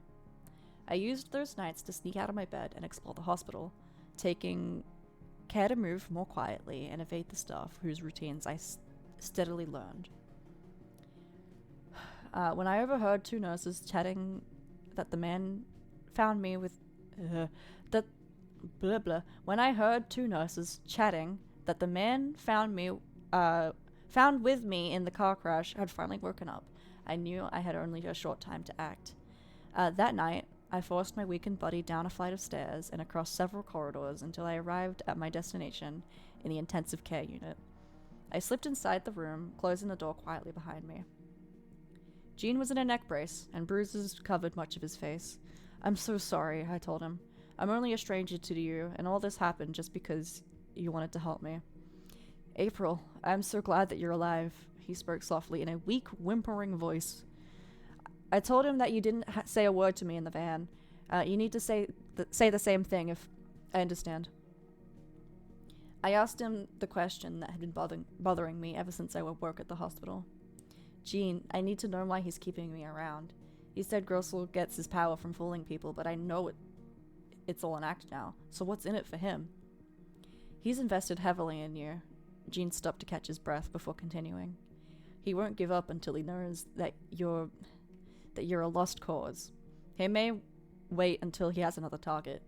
Play along, convince him that you believe him. That will buy you some time. I need to know how to kill him. Oh my god. I need to know how to kill him. Can he be shot or stabbed? No, you'd only be harming a mirage. What if I destroy the book? That would undo some of his spells, but he can simply create a new book to cast them again. Then what do I do? I pleaded. Jean's response made little sense to me. To defeat Grossel, shatter the illusions that give him his power. Only then will he be vulnerable. I left in a theme with Emma that might... I don't understand. How? Jean motioned for me to be silent, then he gestured to the door behind me. I gasped when I realized its handle was slowly turning. Hide, whispered Jean. I scurried towards the closet at the far end of the room. From inside, I could still observe my surroundings through a narrow slit in the center of the closed bifold doors. Oh, okay.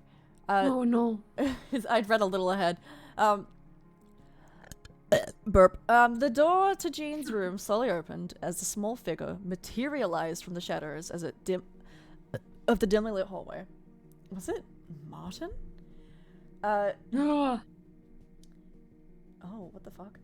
Martin spoke in the same nauseatingly high-pitched voice I had grown to loathe over the last few weeks. Excuse me, sir. I don't feel very good. Child, you must be lost, responded Jean. No, I don't think so, said Martin as he slowly approached Jean. Who are you, child? I am no child. I am a copy, an extension of an entity hundreds of years old. And abruptly, Ooh. Martin hopped onto the bed and positioned himself over Jean. What are you doing? Asked perplexed Jean. Oh my god. No, he's gonna be killed. He's gonna kill him. Ignoring him, Martin lowered his head until he was inches above Jean's. I told you, I was sick, and my head doesn't feel right, especially when I do this. Martin placed his hands behind his ears. Suddenly, he pressed hard until his hands penetrated and burrowed into his skin, leaving only his wrists exposed. What?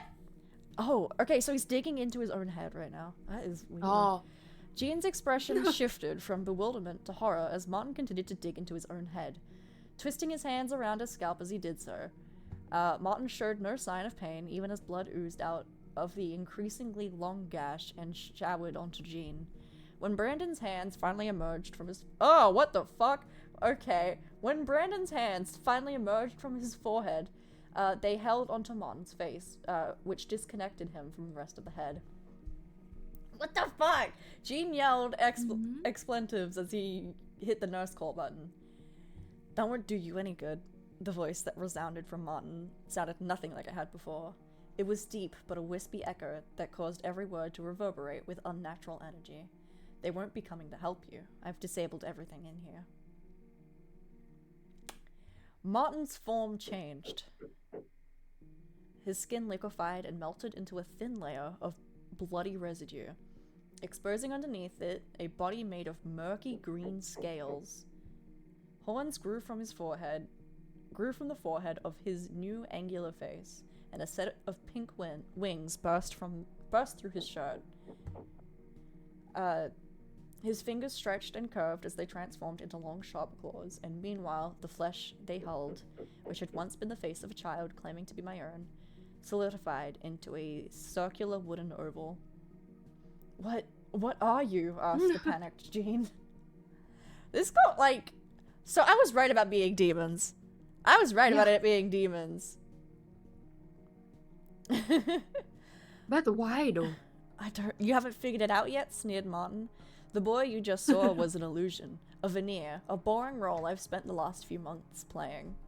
Indeed, I realized the object he was holding now was an exceedingly plain mask, its only notable feature being a minor indentation for a nose and 3 nondescript holes for the eyes, nose, and mouth. Well, the eyes and a mouth. Jean looked at him wide-eyed. Grussel, he made another one. Martin laughed. Ooh. Not many know our name. It took decades to harness this energy necessary for fission. The sucker upstairs telling me that she loved me, the other me, that is, was the finishing touch. But the real question is, does she know? I'll find out soon enough, but you could save me the trouble. No! I don't know what you're talking about, whimpered Jean. Martin extended a claw against Jean's shoulder. I can carve you up, bit by bit, until you tell me. He moved his claw down Jean's arm. Is this what you mean? Is this what you want? His claw stopped when it reached Jean's wrist. Now what is this?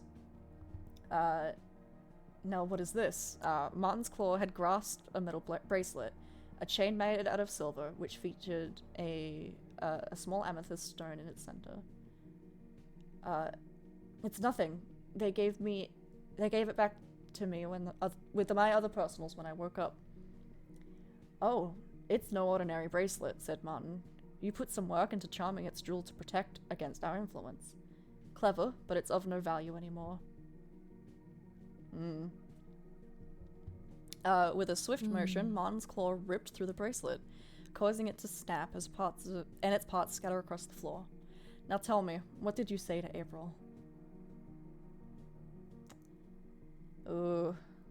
Jean took a deep breath before replying. I had everything set up at a motel. Pictures, books, charts. I was going to explain it all to her when we got there. When we crashed, I hadn't told her anything yet. She probably thinks I'm just some crazy person. Nice, Jean. Nice save. Nice save. I hope he believes it. Martin glanced down for a moment, and then back at Jean. A satisfied smile spread across his face as he hopped to the ground. I believe you, he said, and he held up the palm of his left hand, which he proceeded to dig into with his right claws until a drop of emerald green blood fell from it. But you're still too much trouble to keep around. Oh, he's gonna die. Martin walked around Jean, using his hand to let drops of blood fall against the floor and onto the hospital bed until it formed a liquid outline that surrounded Jean. Don't do this, pleaded Jean. I feel like OP needs to figure out other ways to, you know, say a character's name multiple times before. Like, right. yeah, like I'm saying Jean a lot. And Martin, like, Martin ignored him, instead stepping backwards and closing his eyes. He began to chant in a language that sounded to me like Latin.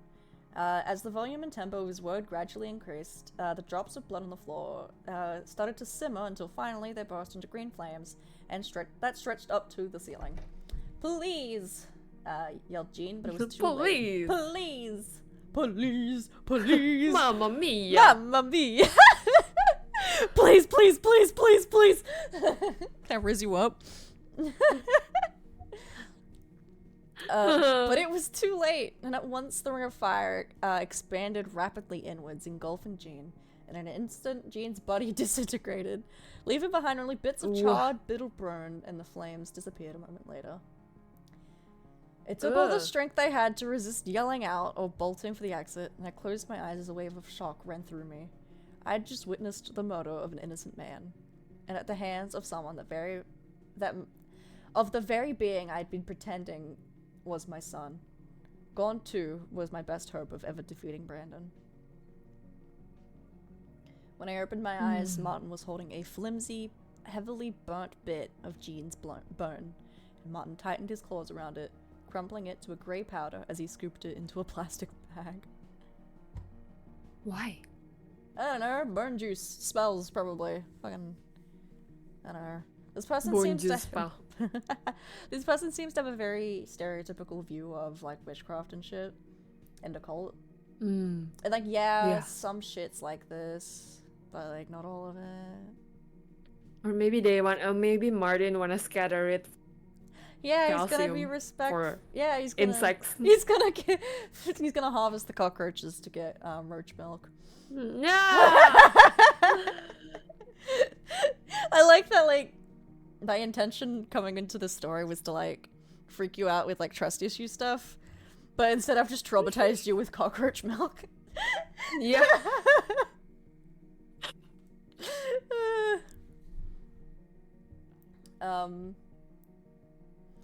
Martin lifted the wooden mask and pressed it to his face, and over the next few seconds his human body reformed around him. Such that he once more resembled a small human child who regularly visited me in hospital, albeit with long tears in fart sound, with long tears. Oh, where am I? I lost my spot. You farted. I did not fart. You did. No, you. Albeit with long tears on the back of his shirt that marked the spots out of which his wings had sprouted. Bag in hand, Martin crept away into the gloomy corridor outside. Yeah. Okay. I think I should continue. Demons and shit. Right. That's crazy, Rocky, dog. What you want? Dog. I'm sorry, my dog is here. Put the dog on the mic. He doesn't bark though. He doesn't. He doesn't make sounds. Put that dog on mic. Come on. Rocky, up. He's being hyper now. Every time I want to grab him here. Moss, why would you do that? Oh my god. Actually, I think you farted, actually. L. Rocky, come here. Up. I think you farted, actually. You're gonna be hearing some breathing. Dog breathing? Bro's on the like mic. He's sniffing the mic. Bro's on the mic. Turn the gain up. Let us hear him. Rocky, say something. Ah, don't lick my face.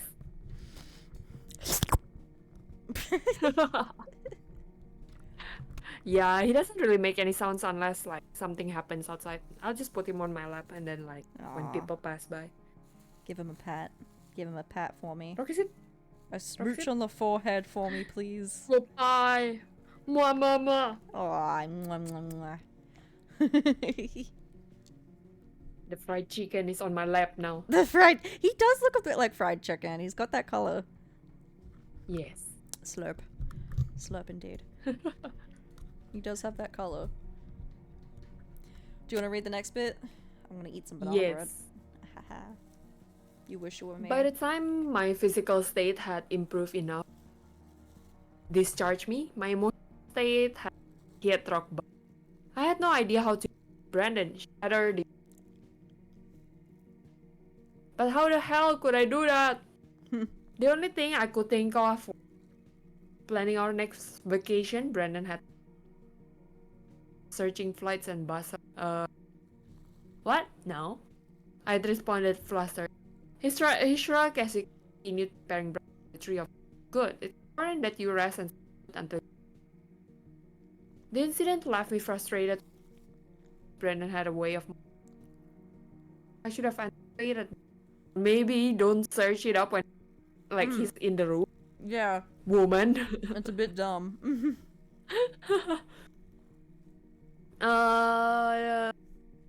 In time, my health had improved to the point that I could leave the house for short errands or take my. But no matter where I went, I watching and listening.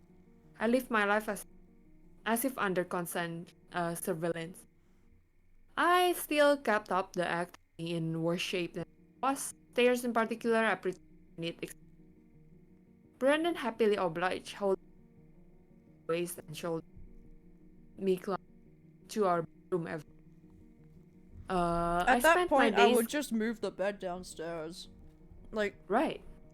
Coming from a disabled family, we literally moved because none of us could do the stairs anymore.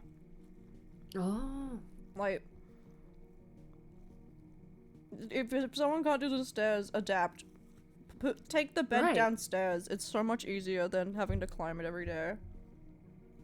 Brandon just wanna be clingy.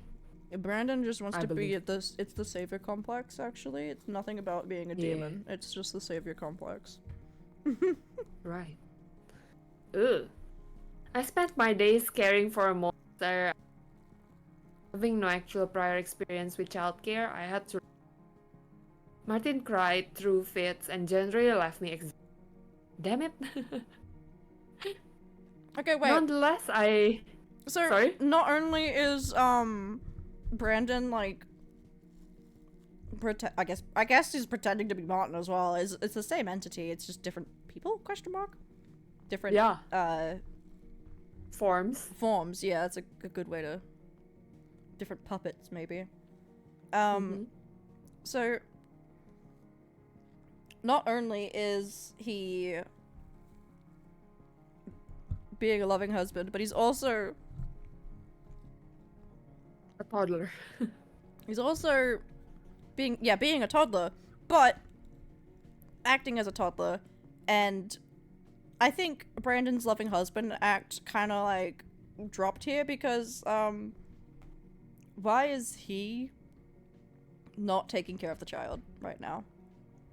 Right. Like, OP's still sick, no? Yeah, no, she can't, well, she's pretending that she can't walk still. Well, like, is still struggling with it. But she's still recovering from a quote-unquote emotional and mental trauma, having, like, forgotten her family. Like, this is from a doctor's perspective, theoretically. I'm not a doctor. So she's still recovering from a mental trauma, and suddenly you're giving her a child to take care of. When who she doesn't even remember and has no connection to. So, like, why is she even taking care of this child? Oh, it's to act like she's being fooled, no? I guess, but, like, why isn't he... Like, okay, from an outside perspective... Oh, the husband... I get what you mean. The husband should be taking care of the kid. because Right. she has no memory. But I guess it's also maybe exposure therapy. It should like they're like, oh, if she interacts with him, maybe I don't know.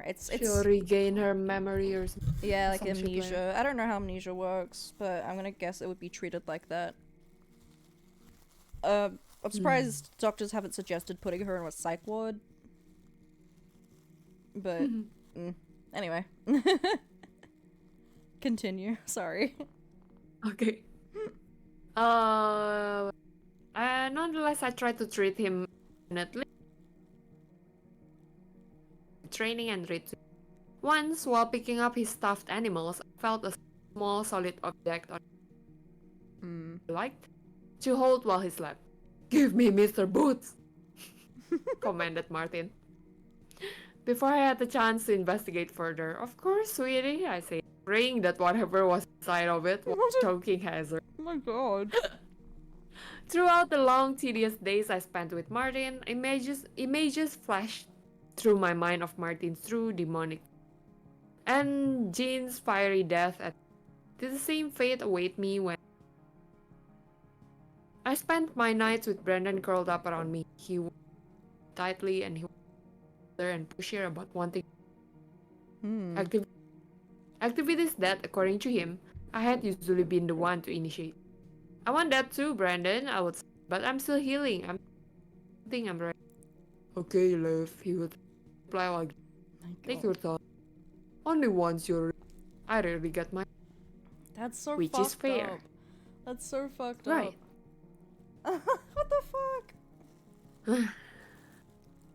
Life.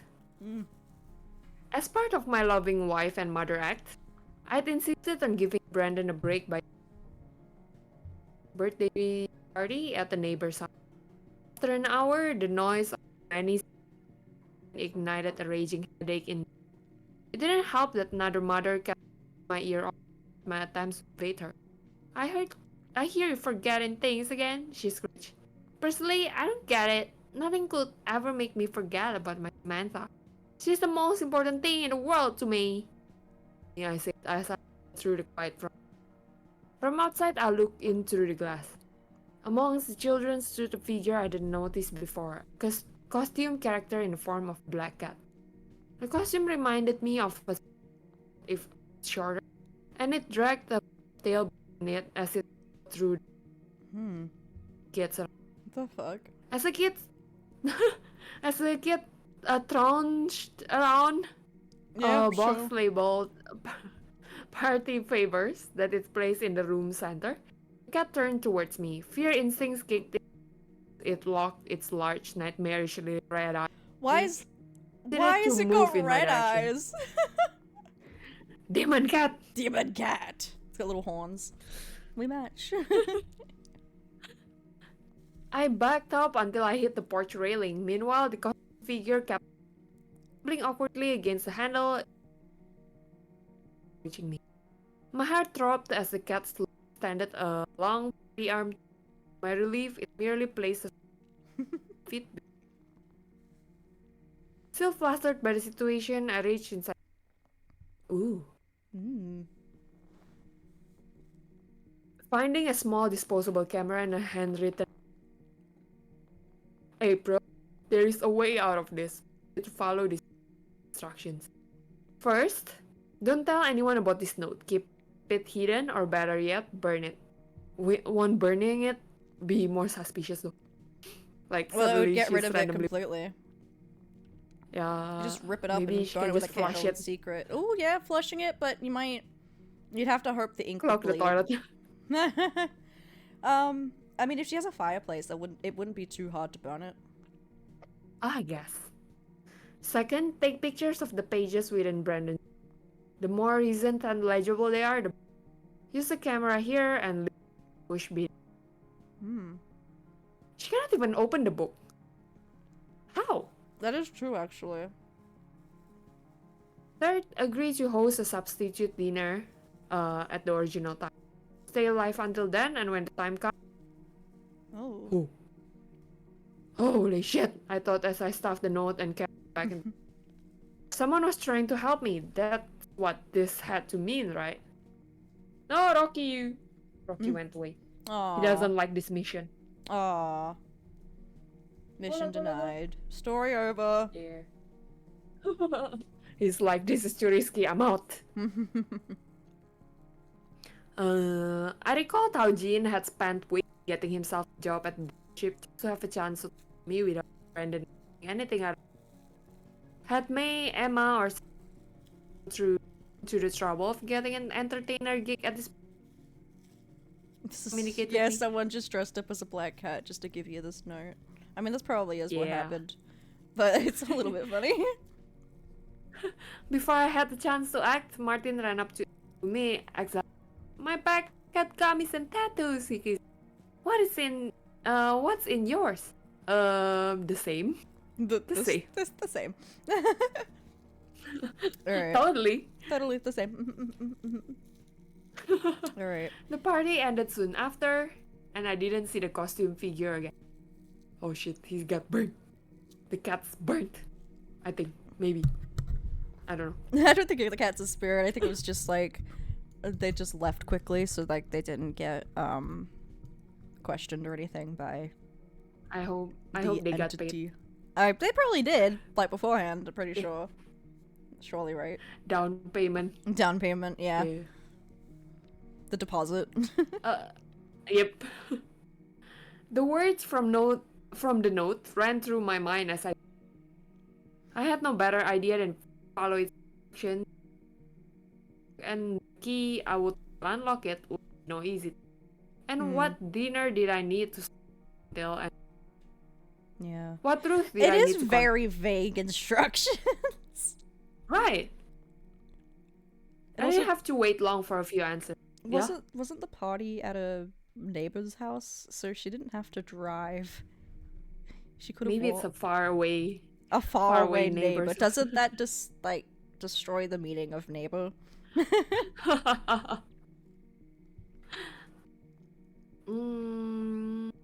Or is it because she cannot walk much? And Oh yeah, that might be it. That's duh. but it's a waste of gas. It is what it is. Okay. I didn't have to wait long for a few answers. When the doorbell rang, to my delight, I opened it to Via, who dared to check it. I played it cool. Naturally, I wanted to remain under control, or if they were there to help. Had one of them been in the... Olivia announced that she had a major knee ring with a diamond around her finger. That's I don't know why, but I don't... Yeah, I mean, it's cute, but at the same time, I don't... I'm sorry. Ah. My taste is just so different. What, the rose gold and what was it? A purple diamond? Is purple diamonds? Yeah, Purple diamonds are a thing. Just get amethyst. think That's so. better. yeah, and it's like, you know, it's prettier. Purple diamond. Surely that's Diamond. dyed, right? That's not naturally occurring, surely. Maybe. Oh, do purple diamonds exist? Yes, purple diamonds do exist, but they're treated and are lab grown. Yeah. Oh, but lab grown ones are more common than natural. So, hold on.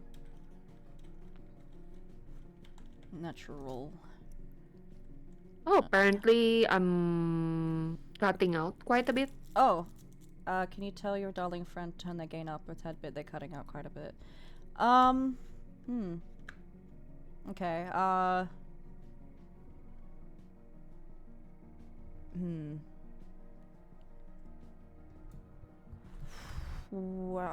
okay, I'm trying to think what part cut out. I had no idea but follow its instructions, located in the book. Okay, I know... Where was it? The doorbell? The door... Like, I didn't hear... Didn't have long, and then I didn't hear anything, and then the doorbell rang. So, like, a full sentence cut out for me. No! It's okay, I can reread it. Okay. Okay, I didn't have to wait long for a few answers. It was around 8 at night, just after I tucked Martin into bed, when the doorbell rang. To my delight, I opened it to find my friends. May and Olivia, who said they were there to check in on me. I played it cool. Naturally, I wondered if they remained under Brandon's control or if they were there to help me. Had one of them been in the costume? Olivia announced that she had major news, revealing a rose gold ring with a deep diamond around the ugly one. I had no idea, I exclaimed a little. I hadn't even. Olivia was seeing anyone. Don't worry, said May, sensing my reaction. I barely knew about it, and I'm her housemate. Brandon and I congratulated Olivia, and I expressed that I couldn't wait to meet her. That's weird. We've been planning a small engagement dinner later. Dun dun, that's the dinner. Oh, Rocky, you're barking. I heard him. And we, yeah. And we were about to invite you all to it, explained Olivia. But the restaurant just cancelled. Seems like they're going out of business. That's sad. So it looks like we're back at square one. I'm sorry to hear that, said Brandon, but I'm sure you can find another spot. No, don't do that, I said, prompting quizzical looks from others. We'll host it here if that's okay with you. We'd love to do that, actually. Right, Brandon? Brandon gave me a quick, surprised glance. Yeah, of course. Can have you. You too. Right. Really? Asked Olivia. You don't have that for us. We don't want to burden you. Really, it's no problem. Find a venue, and I think it's a great idea, said Mater. As long as it's okay with you, I'm on. I think you're cutting out whenever you talk too fast. Oh, is that? I think so. I feel like that's the pattern here. Okay. So which line was I at? It was just the last one. It was just an observation. I think it's a great idea, said May, turning to Olivia. As long as it's okay with you, I'm on board. Okay, said Olivia, growing a little as she thanked me and before leaving, May gave me a quick first. As she did so, I noticed that she wore a necklace tucked in her shirt. At its center was a tear-shaped amethyst jewel. Ooh. So that was what he was. Mean? That was okay. When Jean died, he had a bracelet that had protective properties against the demon. Oh. So clearly May's got one too. So May's good. May is safe. May is safe right now. All right, I'll take over for a bit. You can rest your little voice. Yes. The next morning, I relayed that I had still had a headache from the previous night, and Brandon agreed to drop Martin off at preschool on his way to work. I began rummaging through the house as soon as they pulled out of the driveway. The key was easy enough to find, slipping my fingers through a tiny incision in Mr. Boots' belly. I pulled it out without noticeably damaging Martin's favorite toy. The more challenging task was locating the book. I'd found it once stuffed deep within the cushion of the basement sofa, but now Brandon had hidden it somewhere else. Presumably someplace where I wouldn't stumble across it. I looked everywhere I could think of, behind every book, in every piece of furniture, every closet, every drawer, checking the clock, realizing hardly an hour remained before Brendan brought Martin back home. Think, April, think. Where would Brandon expect me to never go? I glanced up the retractable staircase that led to the attic. Not only would I would need a stepping stool to reach it, but I'd then have to climb its rickety steps, something I'd convinced Brandon I was incapable of doing. It wasn't easy. It still wasn't easy. My body struggled to make the ascent, and an aching pain ran through me when I finally set my foot down on the dusty wooden floor. The attic was hot and musty. Gross word. Horrible word you could have chosen. A single box sat nearby, was full of rags, dirty towels, and beneath them all, the same book I had found months earlier. The key fit right in. I turned its brittle, antiquated pages carefully. Tiny, handwritten scribbles covered each of them, so densely that the paper itself was barely visible underneath. The words appeared to be of varying languages. At first, they appeared old, ancient even, but started to vaguely recognize them around the halfway point. Something loosely Slavic, then German, then French. I noticed patterns too in the layout. The new section would begin with a name, usually, but not always, a feminine one. Towards the end, as the writing appeared in Spanish, I saw names like Josefa, Dolores, and even Angel. Or Angel, I guess, because there's a little accent on top. As the writing transitioned into English, over the last few pages, I came into the sections labeled Allison, Deborah, Naomi, and as I paused to read one labeled Beatrice in detail. The first few pages were filled with detailed notes about her daily routine. Friends, family, health, likes, dislikes, phobias, fantasies, and sexual history. Intelligent, skeptical, slow to trust, valuable target, high likelihood of initial rejection. Persuasion will require endorsements, not just from friends and family, but also her counselor and doctors. Using the camera from the gift bag, I snapped pictures of the next several pages, which listed what appeared to be the steps and ingredients for various incantations. I took pictures too of the next few sections, which contained similar information related to a wealthy man named Garrett, a middle-aged theater performer named Erica, and a young woman studying biology named Kathleen.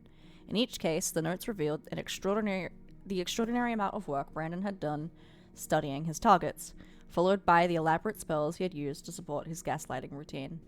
Finally, I mentioned the section titled April.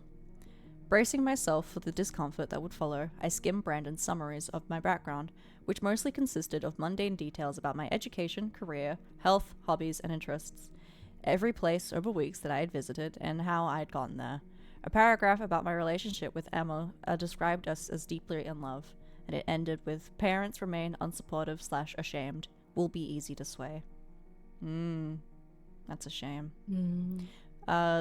The final section read differently from the last. His cursive was sloppier and less methodical than before. Does she know? Does she know? Does she know? Still won't put out. Little nourishments, less energy than before. He must have told her. His story matches her, but does she know? She's still unwilling in bed. Should have caved by now. Does she know? Does she know? Time to move on? I wiped my wet forehead before I turned to the next page. The name on top read Margaret. Oh shit, I thought.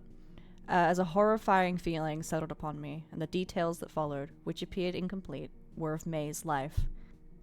So I guess May is short for Margaret. From every place she'd ever lived to her family, mental health issues, various eccentric hobbies, friendship with Olivia, past boyfriends, and present relationship with Casey. If I don't stop him, I realized, she'll be next. A sound from several stories below me broke the silence. Fuck, I thought, slamming the book shut and relocking it as I realized that Brandon and Martin had just opened the front door. Frantically, I had placed it back where I found it and rushed as best as I could towards the retractable staircase. I had just returned the key to Martin's stuffed rabbit when they made it upstairs. Hey, Brandon, I was just tidying Martin's room up a bit. Brandon eyed me suspiciously as Martin took Mr. Boots from my hand. Everything okay? Yeah, I'm fine. I realized I was caked in sweat.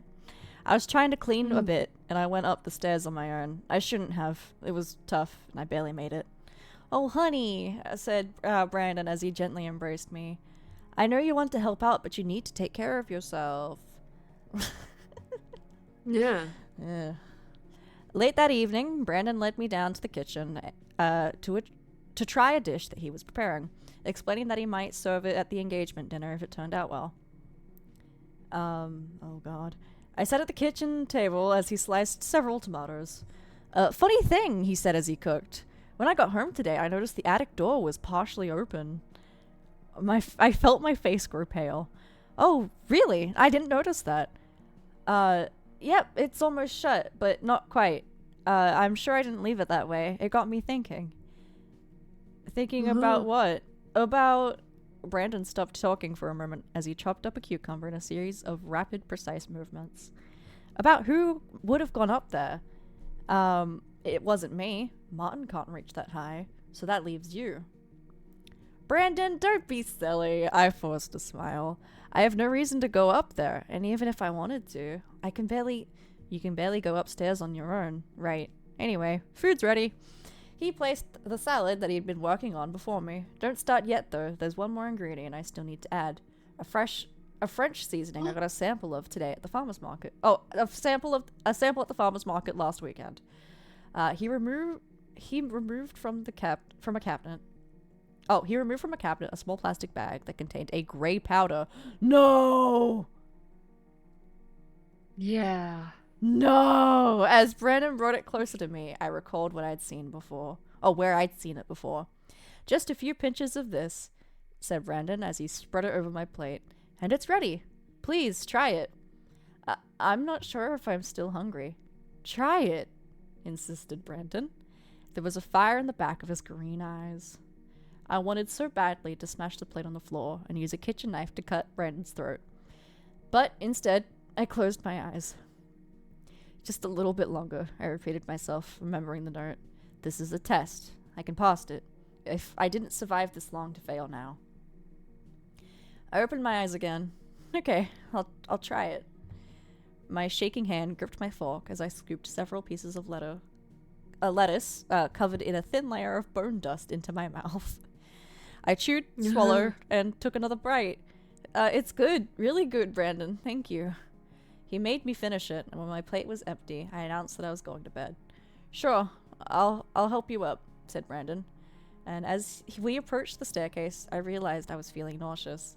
The knots in my stomach grew only tighter when Brandon held me around my waist and shoulder and pushed his body against mine. I can do this, I repeated to myself. And as we slowly ascended, I tried as hard as I could to ignore the dizziness that was setting upon me. I couldn't help but recall Jean's fiery death at Martin's hands, and the way Martin had crumbled up his brittle bones. Oh God, what have I done? And before I knew it, I was on my knees, projectile vomiting half-digested bits of croutons, lettuce, and Jean all over the carpeted steps. That's horrible! Oh my God. I'm never eating a salad again. That's horrible. Especially if there is any powder on it. Mm-hmm. I don't think putting powder on a salad is common anyway. I know. Brandon left me alone after I convinced him that my stomach had settled. With Martin asleep, I took the opportunity to comply with the others with another of the note's instructions by dropping the camera out of the bedroom window into the bush below. I settled into bed and I recalled the words at the start of the note. April, there's a way out of this. I tried to focus on the hope those words represented and suppress the questions that swam through my mind. Who wrote it? Who would, presumably, be coming to retrieve the camera? Why would they need the photos I'd taken? And if their plan, which very much seemed to occur at the dinner party, would actually work. I wondered too if I'd even survive long enough for it to matter. I'd given Brandon every reason to be suspicious, and from the looks of it, he was already gathering information about his next victim. After plenty of tossing and turning, I managed to drift off to sleep, and in my dream, Brandon was gone, and Emma and I were vacationing together in a secluded cabin. I asked Emma what had happened to Brandon, and she smiled and told me that I didn't need to worry about him anymore. A sense of relief swept through me, and I felt happier than I had been since before I even went into the operation so many months ago. But when I rested my head against Emma's shoulder, I saw a pair of wings sprout from her back.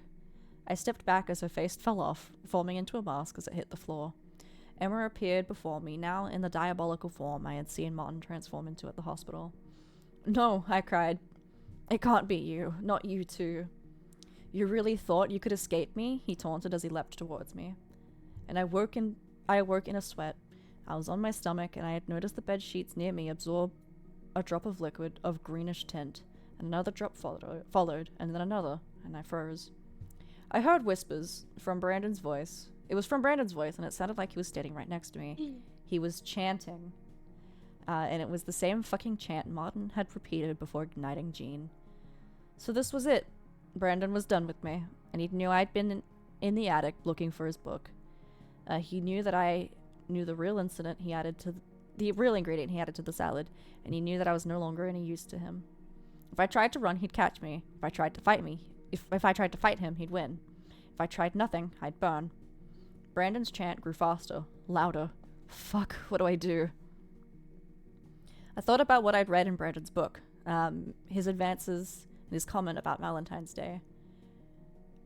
Oh god. Oh god, oh god, oh god, oh god, oh god.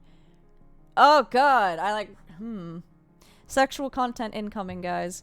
Why does every story I choose have a sex scene? That was... What if I... No, that was a price I'd rather die than pay. But there was one idea worth trying. Something that could keep me alive long enough to have a chance at escape. And after all, if whatever was set to transpire at the dinner party didn't work, I was good as dead anyway. Brandon, is that you? I used as innocuous a voice as I could muster, and as I spoke, I kept my head buried into the pillow. I didn't want him to think I'd seen anything. There's been something I'd meaning to tell you, something important. The chanting ceased. Sorry if I woke you, April, said Brandon. I was just talking to myself. What is it? As if that's less weird. Yeah. I talk to myself all the time. That's what screaming is, anyway. Yeah, I guess, but not like, Not like, Latin. I have Latin tattooed on my wrists, actually. I can't say shit. But it's not like you go to your partner's room, stand next to him and do that, right? That's why I think it's about time for us to restart a few things. I don't want to read this next line. What do you mean, honey? You guys can read the screen. You guys can read the screen. Yeah. You can read it. I will. Oh, okay. I will do it. Do it in your American voice. I want you, Brandon. I want us to fuck like we used to. You have no idea how much I want inside of Brandon. Gross. Oh, it's horrible. I did it. You did it. Thank you for your sacrifice. So very much different to your usual stream. Oh, I sensed Brandon's approached, and he nuzzled his head against mine and whispered into my ear, "Are you sure you're ready for that, honey? I don't want to rush you." This dinner we're hosting, it'll be like a big event for all of us, as a family. And I've been thinking, after the guests have left and we've put Martin to bed, that can be our first time since all this happened. Starting then, I want it to be like old times, and I want you to show me all the things that we did together. Okay. Brandon gave me a light kiss on the back of my head. You have no idea what that means to me. How much that means to me. Melly Visco Girl real, unfortunately. Weeks have passed since then. The party is set to occur in several hours. In the interim, Brandon's last words from that terrible evening have echoed in my mind. I promise you, April, it will be a night to remember, and remember has a link. Oh! It just goes back. Final boss time. It just goes back to him again. Okay, so I guess whatever at the end of his stories, he just links back to his thing. Yeah. It's a final boss fight. Of course, it's a night to remember. Boss fight, yeah. Wouldn't it be really funny if you pretended to start remembering things that never happened and then convinced him that they actually did? That would be interesting. Gaslight back. Gaslight back. I love that people in Get His Ass April is here. I love that people stay in character as well in comments. Stay safe. Well done for your fast thinking. Evil knows no bounds, but they aren't completely unable to be destroyed. Listen to your intuition and your higher self, and your light will always guide you. The light will always destroy the dark. Yeah. I hope you get yourself back with your wife without actually having to have sex with that thing. Real. Real and true. It's okay. At least she set it for after the final boss, you know? Was demon sex great though? Smiley for laughing, crying, sideways emoji. I mean, it'd probably be crazy, right? He needs to act human, right? Whatever. If this was like, okay, so this is crazy shit, dog. Oh god, I just peeked Yeah. my mic. I'm so sorry. Alright, part 3, final. Do you want to start off? Yes. Demon sus drive me nuts. Oh my god. Demon butts drive me nuts, I guess. Okay. The ring of the doorbell. Oh, it's final boss time. Final boss. Dawn of the final The ring day. of the door. Dun, dun, dun, dun. Dun, dun, dun. The ring of the doorbell set off a flurry of butterflies in my stomach. This is it, I thought, as I got up to greet my friend. Whoever is trying to save me will make their attempt tonight. I reminded myself that I'd done my part. It hadn't been easy, but I'd managed to follow the instructions. I'd taken the requested pictures of Brandon's book, and judging by the camera's absence from the bush I'd dropped it onto, someone had retrieved it. What if it's Brandon? Dun, dun, dun. Brandon's like sabotaging himself. Yeah. Importantly, I'd completed the most challenging task of all. To do so, I'd made a promise to Brandon that he regularly reminded me of. A promise that I had no intention of ever fulfilling. If at the end of the night I remained Brandon's captive, I'd finally try to fight him. I'd lose, but I'd at least go down swinging. Fair enough. That's actually funny. Yeah.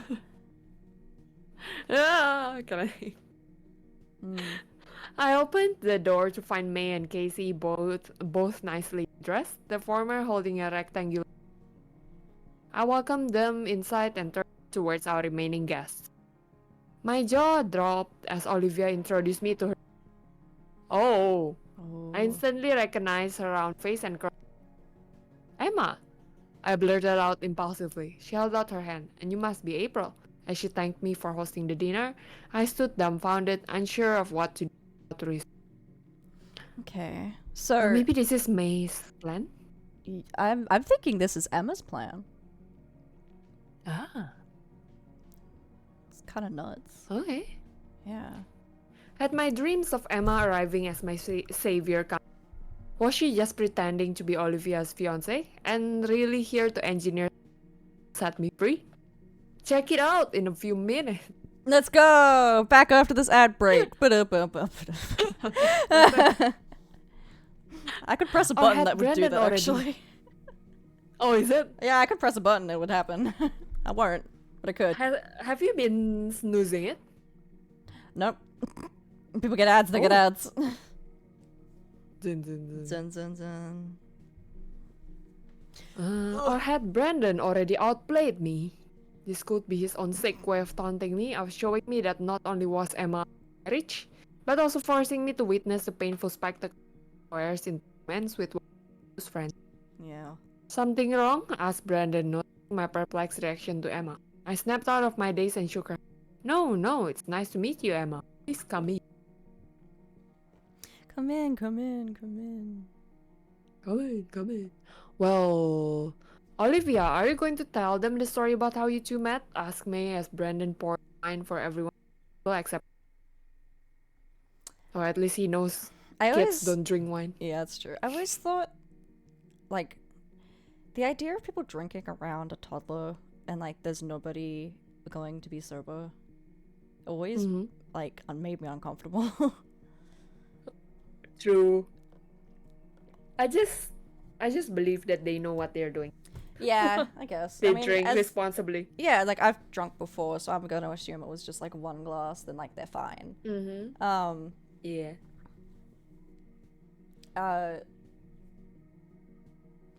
I feel like, okay, because as somebody who goes, like, I do housekeeping, yay. There's people in, like, hotels that will, they when I take out their trash, it's like 5 bottles of wine used and, like, a case of empty beer, and then, like, the next bin in the bathroom's full of used diapers and we had to take out fold down a cot and take it out. So like there's always evidence of like babies, and there's always evidence of drinking. And when they're in the same room and it's like a lot of alcohol that they've obviously consumed, I'm like, is the baby okay? Or maybe they put the baby to sleep first and then they Yeah, that's true. There's that too. Yeah. Either way. Yeah. Let's hope the baby's okay. Mm-hmm. Baby bless. Baby bless. Olivia, are you going to tell them the story of how you two met? Asked May as Brandon poured wine for the rest of the party except for Martin. Oh, it's embarrassing, giggled Olivia, her face growing a little pink. Do I have to? It's your engagement dinner, said May. The least you could do is share with us generous hosts how... It's all right, interrupted Emma, putting her arm around Olivia. I've got this, if that's okay with you. Sure, said a relieved Olivia. Emma took a deep breath. So it was after a snowstorm last winter. As you may remember, there was ice everywhere. All the roads and sidewalks. And I was taking my dog Tessa on a morning walk. And here comes this young woman, clearly underdressed for the weather and in last night's outfit, speed walking towards a thick patch of black ice. Be sure to bring up where she was returning from, teased May. Oh, whined Olivia, her hand covering her face. You don't need to. Olivia had just spent what I sure was a very she glanced at Martin before continuing, let's say exciting night with a true gentleman of a boyfriend, who let her walk home alone in apocalyptic weather. Ray was never my boyfriend, whined Olivia. It was nothing serious, and he had to get from the hotel to the airport early, and he offered. You had your chance to present this story yourself, snorted May as she swallowed the gulp of the wine. Let Emma tell it. And Emma resumed the narration. Anyway, I'm watching her approach, and I could sense exactly what was about to happen. But before I could say anything, Olivia, as she'd tell me her name was, lets out a shriek as she goes sliding across the sidewalk. I run to catch up with her, and she tried to grab her as she stumbled back towards me. She ended up falling on me, and we landed in the snow together. How romantic, commented Brandon, and I shuddered as a tipsy May made a pun about them falling for each other. Did it hurt when you fell down? Squeaked Martin from his booster seat. Don't worry, little guy, I was fine, reassured Emma, but Olivia told me her ankle was in pain, so I insisted she come inside with me and Tessa so that I could take a look at it. We chatted for a bit, and I eventually convinced her to call an Uber and take the remaining few blocks to her and May's place. I looked her up on social media afterwards, and we made plans to meet up, and yada yada yada. Now we're here, celebrating our engagement. Emma gripped her embarrassed partner's hand as she finished the story. I had no idea how to process all of this. I had spent months convincing myself that Emma loved me, and now she and Olivia seemed happy together, so sincere in their affection. It was... If it was an act on their part, it was a convincing one. Anxieties I'd fought hard to repress began to resurface. I had no memories of Emma and I being together after all. Just a picture, Jean's words, and some scribblings in Brandon's book. Even if she was here to help me, who's to say that she still loved me, or if I make it out of this mess, that I'd feel anything for her. As Brandon saved dessert, other concerns began to bother me. None of our guests had shown any signs of having a plan to fight Brandon or rescue me from him. What if I'd been wrong about this whole thing, or if Brandon, or Martin for that matter, had left the note as part of some twisted prank at my expense? When I wished Martin good night, I played it cool, despite knowing that it was the last time either of us would have to act our way through this particular ritual. Sleep tight, don't let the bedbugs bite, I told him, trying to sound as loving as I could, before Brandon took him upstairs, and I wondered about the winged demon inside of him. Did it enjoy playing a giggly child? Upon Brandon's return, Upon Brandon's return, May placed the box she'd carried inside on the dining room table. There's one more thing we need to do tonight. Didn't know you were serious about it, exclaimed Olivia. Oh, she is, chuckled Casey.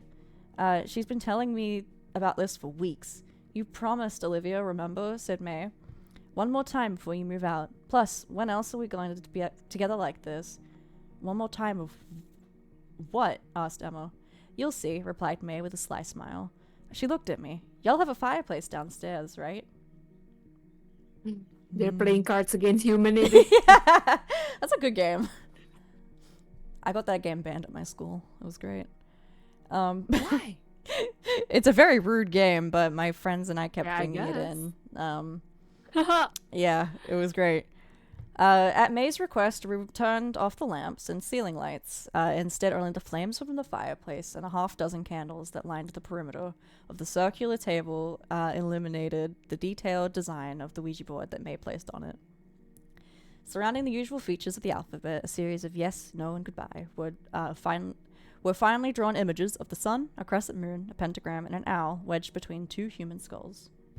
What was the plan here exactly? I thought. And who's in on it? May? May and Casey? Emma? No one? What do you think about this? I whispered to Brandon as we took our seats, genuinely curious about his reaction. He shrugged. I don't think it's real, if that's what you're saying. Just a harmless game. If it bothers you, I can ask everyone to leave. Oh, it doesn't, I blurted out, perhaps a bit too quickly. Last thing I wanted was to be left alone with Brandon, tonight of all nights. Last chance, Olivia, said May. I know I kind of pressured you, but are you sure? Oh, it's fine, Olivia responded. You were right. It's been too long since we did something like this, and I noticed that she was tightly gripping Emma's hand. Casey offered to retrieve an unopened bottle of wine that he had brought up from the kitchen. Sounds good to me, said May, giving him a quick kiss on the cheek. Please get started, and don't wait for me, he said, before heading upstairs. Well, let's begin then. May looked over to Olivia, Emma, Brandon, and me. Everyone close your eyes, soak in the ambience. Remember here, we're only here to observe any spirits. Oh my god. Who answer us. I'm not reading the Latin part there. After several moments, May began quietly chanting. I could maybe say this. Why not? Revelus vosmet inquieti spiritus. Restless spirits, reveal yourself. And she says it again. Revelus vosmet altrusus spiritus. Vengeful spirits, reveal yourself. Any reason you're calling these spirits in particular? Asked Emma jokingly. May sighed. We don't want some lame-ass ghost to show up and give us boring answers about being content in the afterlife. You're about to get married. It's a big moment of your life. Before that, I want to give us both an opportunity for closure with anyone you'd never had the chance to wrap things up with, especially if they have some reason to be angry with you. At May's direction, Olivia and Emma joined in placing their hands on the index and placing their index and middle fingers on the planchette. After a few moments, Olivia noted that nothing was happening. Nothing's gonna happen, complained Emma. This is silly. May instructed them to give it some time. Just relax and don't resist if you make contact with a spirit. Let it move through you to communicate through us. Olivia piped up after several minutes of silence. Am I the only one who feels that? Feels what? I asked. Olivia described sensing a cold, dark presence. Emma instead insisted that it was just Olivia's imagination. But then the planchette started drifting around the board in a slow, circular motion. One of you is moving it, accused Emma, but May and Olivia both denied it. May shushed them and cleared her throat. Is the spirit here with us now? The planchette shifted past both yes and no before settling puzzlingly on 4. I told you... 4! I told you this was nonsense, said Emma. May maintained that it had to mean something. I sense, murmured Olivia. I sense more than one presence. What are you saying? I asked. I think there are 4 spirits here. Are there 4 spirits here communicating with us now? Said May. Or asked May. Planchette moved to yes. Okay, have your fun, said Emma, releasing her grip. I don't like this. May continued, ignoring her. Do you have unfinished business of some kind with Olivia? The answer is no. and May repeated the question regarding Emma. Got the same response. Is there someone that you have a connection with? The planchette shifted to the alphabet, and read out the letters. And I read out the letters it landed on. Brandon. Brandon chuckled. Alright, I'll play along. Spooky ghosts, what do you want with me? Oh god. The planchette darted swiftly through 4 letters. Kill. Brandon complained that the joke wasn't funny, and Emma requested they stop the seance. Even if we stopped, explained May, we've already summoned these spirits. We may as well get more information. I read a little ahead. Brandon sighed, fine, but I want this to wrap up soon. Vengeful spirits who want to kill me, what are your names? Their responses prompted a shift in his perspective. As the letters spelled out, Beatrice, Garrett, Erica, and finally Kathleen. He grew visibly uncomfortable. What the fuck? He muttered. Oh, it's the names inside the book, right? Yeah, it's the girls he killed before April. I remember those names. They were Brandon's most recent victims before me. Were there spirits here now, or was this some kind of elaborate trick? The planchette, still handled by May and Olivia, began to move unprompted. Upstairs, I read out, unsure what to make of it. Where's Casey? Asked Emma. Oh shit. May jumped out of her chair and ran up the steps, calling her boyfriend's name as she went. This is over, said Brandon, pushing Olivia's hand off the planchette. They didn't say goodbye. Off the planchette before returning to the box that May had brought it in. I think it's time for you all to leave. Oh no. Oh. May's high-pitched scream ran from upstairs. Olivia called out, asking if she was alright, but no response came. I'll check on her, said Brandon, getting up from his seat. No, you stay here with April, said Emma. I'll go.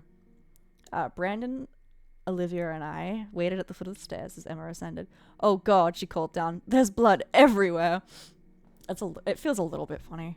It's a little bit funny. There's blood everywhere! Boyley got his period. Casey got his period, guys. It's fine.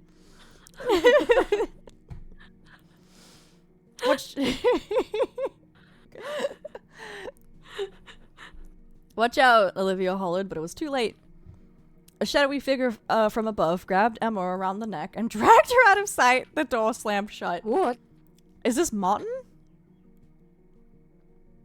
I would say so.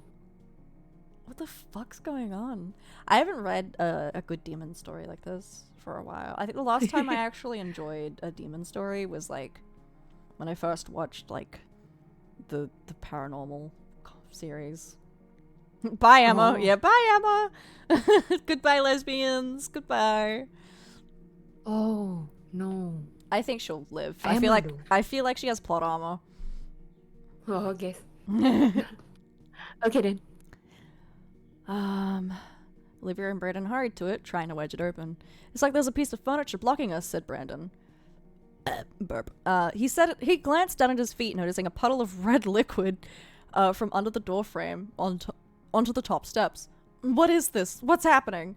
I've never seen Brandon like this, frightened and confused. Not that I was in better shape. Oh god, said Olivia, noticing the blood.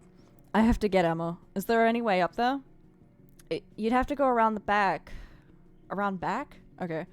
I stammered. I tried to tell her to flee and get some help rather than get back inside. I didn't want her to get hurt too, but in my panic, the remainder of the words came out as a useless jumble. Olivia sprinted downstairs, opened into the door to the backyard, and burst outside. The door slammed shut behind her. There's still no physical... how... Is there a break? I'm like, when do I switch? Right. I feel like I'm leaving you out a little.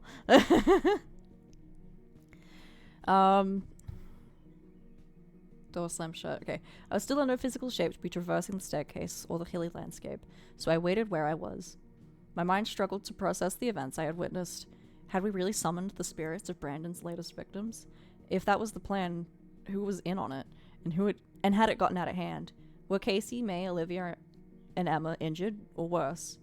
Brandon, meanwhile, appeared to be having a meltdown. No. He was pacing in a loop, talking to himself as he did so. How could she can't, this can't happen. A thud at the glass window to the backyard got our attention, and through the darkness, we saw a circular object rolling away into the grass. What? Ooh. Oh, okay, well, they're dead. One after another, 3 more round objects hit the grass, and I screamed when I realized what they were. The detached heads of each of our house guests. Oh, fuck, gasped Brandon. At this point, any real parent would try whatever they could to get upstairs and check on their son. But neither of us were real parents, and neither of us had Martin in our mind, so instead fear and confusion immobilized us both. I stumbled into a corner, crouched into a ball, and covered my face with my hands. This was far, far too much for me to take in. What was happening? Were my friends dead? Hold on. The horrific sight of the decapitated heads of May, Casey, Olivia, and my supposed savior, Emma, sent me into a guilt-ridden stupor. Had they, like Jean, died because of me? This can't be happening, I heard Brandon repeat to himself. The sound of the door creaking open prompted me to look up at the 2 figures, entering from inside. One waited behind while the other approached Brandon. Oh, Jesus Christ. No. She was pale and appeared emaciated, with a strikingly gaunt face. You thought you were rid of me, didn't you? Brandon responded in a meek, tepid voice. I don't know you. What the fuck do you want from me? I looked just as I did when you left me, sucked of life, withered and scrawny. A mere shadow of my former self, and look what you did to me. Brandon again denied knowing her. I know that you're a liar. You tricked my friends, my family, my doctors, my own fucking therapist. You told me that you were my boyfriend, but now I know the truth. I see through your lies, and you're nobody. This was Beatrice, I realized, recalling the description from Brandon's book. The figure I inferred to be Erica stepped forward, positioning herself next to Beatrice. She had similarly shrunken, weak appearance. Her clothes were tattered, and she appeared half decayed, with several holes in her skin exposing rotted flesh underneath. Spooky. Suddenly zombies. Zombies. She spoke in a rough, gravelly voice. I spent my whole life coming to terms with my identity. No matter how many people told me I needed someone else, that I had to be attracted to somebody, I stayed true to myself until you came along. Suddenly the whole world was telling me that you were my loving husband, and the whole world convinced me of a lie. I held out for so long, for years, until I couldn't take it anymore. I finally accepted you, and look at what you did to me in return. You left me dead in an unwholesome meal for the worms. I'm guessing she was asexual as well. That's kind of sad. I don't know what your... Hush, snapped Erica. Your foolish, pathetic lies won't fool me any longer. I see the truth. You're a weak, inept coward. You're not my husband, and I don't love you. Shit. Sweat had soaked through Brandon's clothes, and his shaking body backed up against the wall and collapsed. Do you want to go ahead for this one? This is so long. Yeah. The door upstairs swung open, revealing Garrett and Kathleen. Their feeble forms stumbled down the stairs and next and Erica and his... I had everything planned out, Garrett. It was going to be happy retirement. When you appeared claiming to be my son and heir, I denied it, only for the doctors to say that my memory had deteriorated. You took everything from me, not just my estate, but also the golden years of my... I want you to know that I reject you. Wow. You don't fool me, and you are not my... Oh, he can do that too. Kathleen went next. I hate you for what you did. Young and inexperienced when you entered my... I ate up your lies. I went along with what everyone said about you. But all I see when I look at you now is ugly. You're not my fiancé. I don't love you, and I don't... Buddy does. Tears streamed down Brandon's eyes. April, help me. He blabbered. Beatrice, Erica, Garrett, and Kathleen turned towards me. After what they'd done to my friends, I felt more terrified of than I did of. Brandon's asking for help, Beatrice. Well, are you going to her husband? I froze. I had no idea. I could try to run. Maybe these spirits wouldn't follow me. Their enmity was towards Brandon, not me after. But that hadn't stopped them from fucking slaughtering my friend. But what other option did I even have? April Lynn, do you have anything to share? Asked Beatrice. Any truth you wish to tell? That's when it hit me. I still couldn't make sense of this situation. But I knew in that moment that somehow they were the ones who'd left for me. They were the ones with a plan to defeat Brandon. Is that why the cat's eyes are? Maybe. I hated them for what they just done to my friends. Yes, victims, crime, and one I'd experienced the misery of. But I couldn't find any sympathy from after. Nonetheless, I recognized that giving opportunity to deal finishing to Brandon, a chance of killing me and from throwing the lives of them he would take out next. I had to take it. I stood up and stepped forward, joining the circle. April, dear, please, I love you. Mustering my last bit of willpower, I managed to speak in a first. Jean told me everything. No, he didn't. I've known ever since the accident. A human, a Cambion, a trickster. I've been pretending to love you. I hate your guts. I was never going to sleep with you. You're not my husband. You never were, and Martin is not. I spat on. Pah! Pah! Brandon's face started to shift in the skin of his cheeks and for sinking downwards towards his chin. I love you, April. Off, hitting the floor as a plain musk. His skin loosened and fell into a scaly winged form that remained looked meager and delicate compared to what had transformed to at the hospital. Beatrice gripped Brandon by the neck and lifted. She reached her free hand back towards Lynn. The Athame? Athame. I'm gonna look up what Athame? What's a thame? An athame is Maybe a black-handled, double-edged dagger used in some neo-pagan and Wiccan rituals. Oh, it's the ritualistic knife that would be on an altar. The Athame, she commanded. Kathleen complied, placing the jewel backhandle of a sharp dagger in Beatrice's.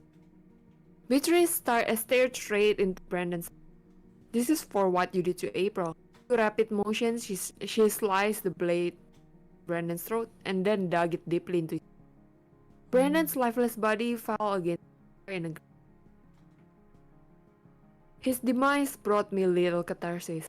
I'd survived Brandon, but at such great cost to others, and I was in danger. What the hell would happen now? Beatrice, Erica, Garrett, and Kathleen faced me once again. Were they going to kill me? Kill me too? Or return to where they came from and leave me with the child upstairs? What is wrong with you, I bawled? You didn't have to kill my friends to get your revenge. They never did anything to hurt you. You're monsters, all of you. Beatrice raised the knife, but instead of using it against me, she jabbed it into her own cheek. I watched, shocked, as she twisted it around her head, sending a thick stream of blood running down her dress. Why have run? Oh, what the fuck? Wait, hold on. Right. Okay. That's when I realized what She she was placed doing. her. Yeah, wow. She placed her hand gently on my shoulder. Me, April. It's your wife. Wow. Okay. Plain old mom. Straight grayed brown hair curled into a striking blonde. I would learn later. Sorry? I'm just like... How did they do that? Did they use the, like the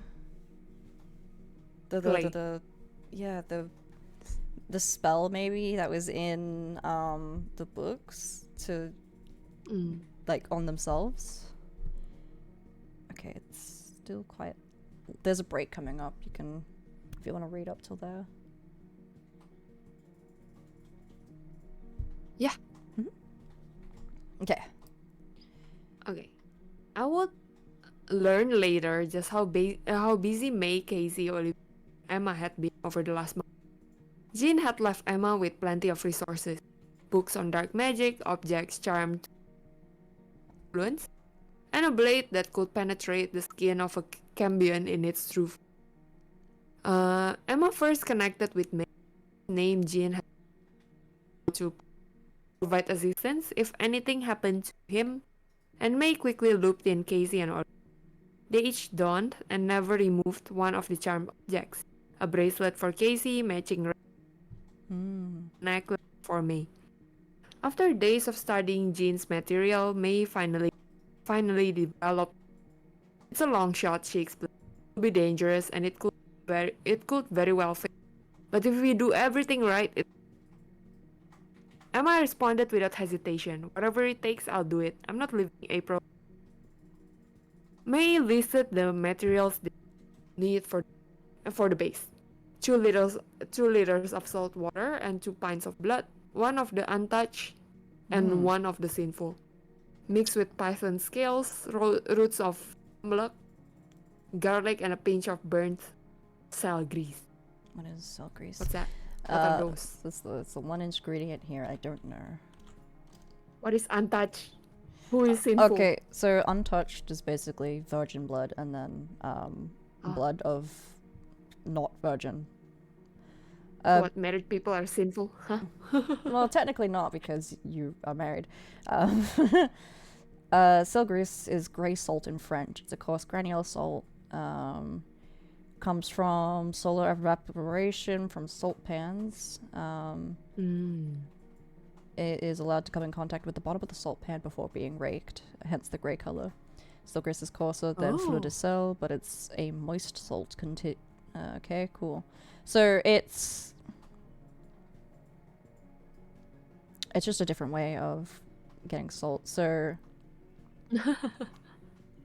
I guess dirty salt, you could say. It just touches the bottom of the pan. Yeah. Okay. Interesting. They were able to gather the ingredients with varying. I know that Emma provided a blood contribution, citing a technically in the antiquated definition, likely on the minds of the dark magic practitioners, developed the spell. I never pressed as to who gave the. Yeah, you don't need to know. Yeah, who gave the... So Emma gave the untouched, so technically she's a virgin. And someone else gave the sinful. Right. The more formidable task was constructing the mask. Yeah, okay. As an initial matter, they needed me to gather information.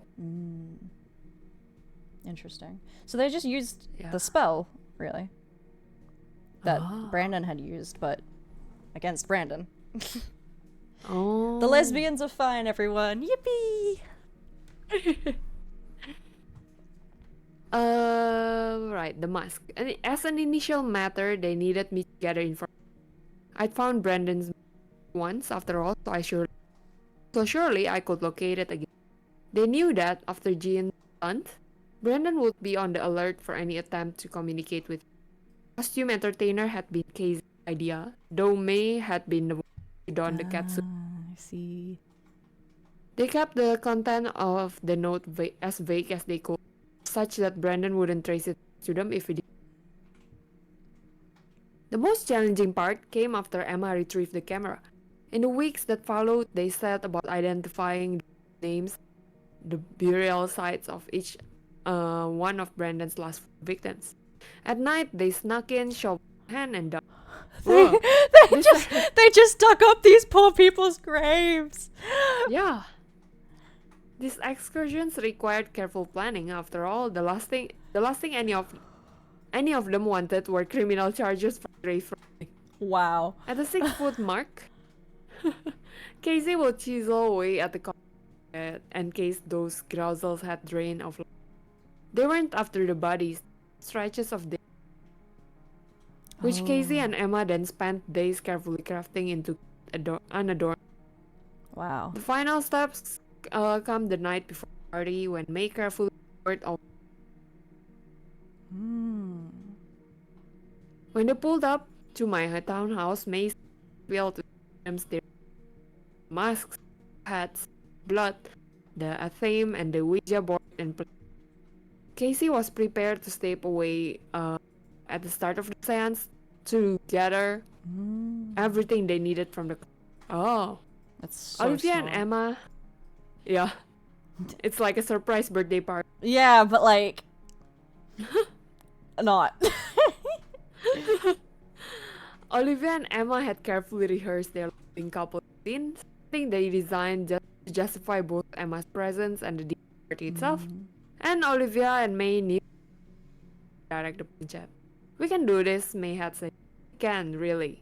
Drowsel had been destroying the lives of just like us for centuries. Let's go kill him. Let's go kill him. Meow.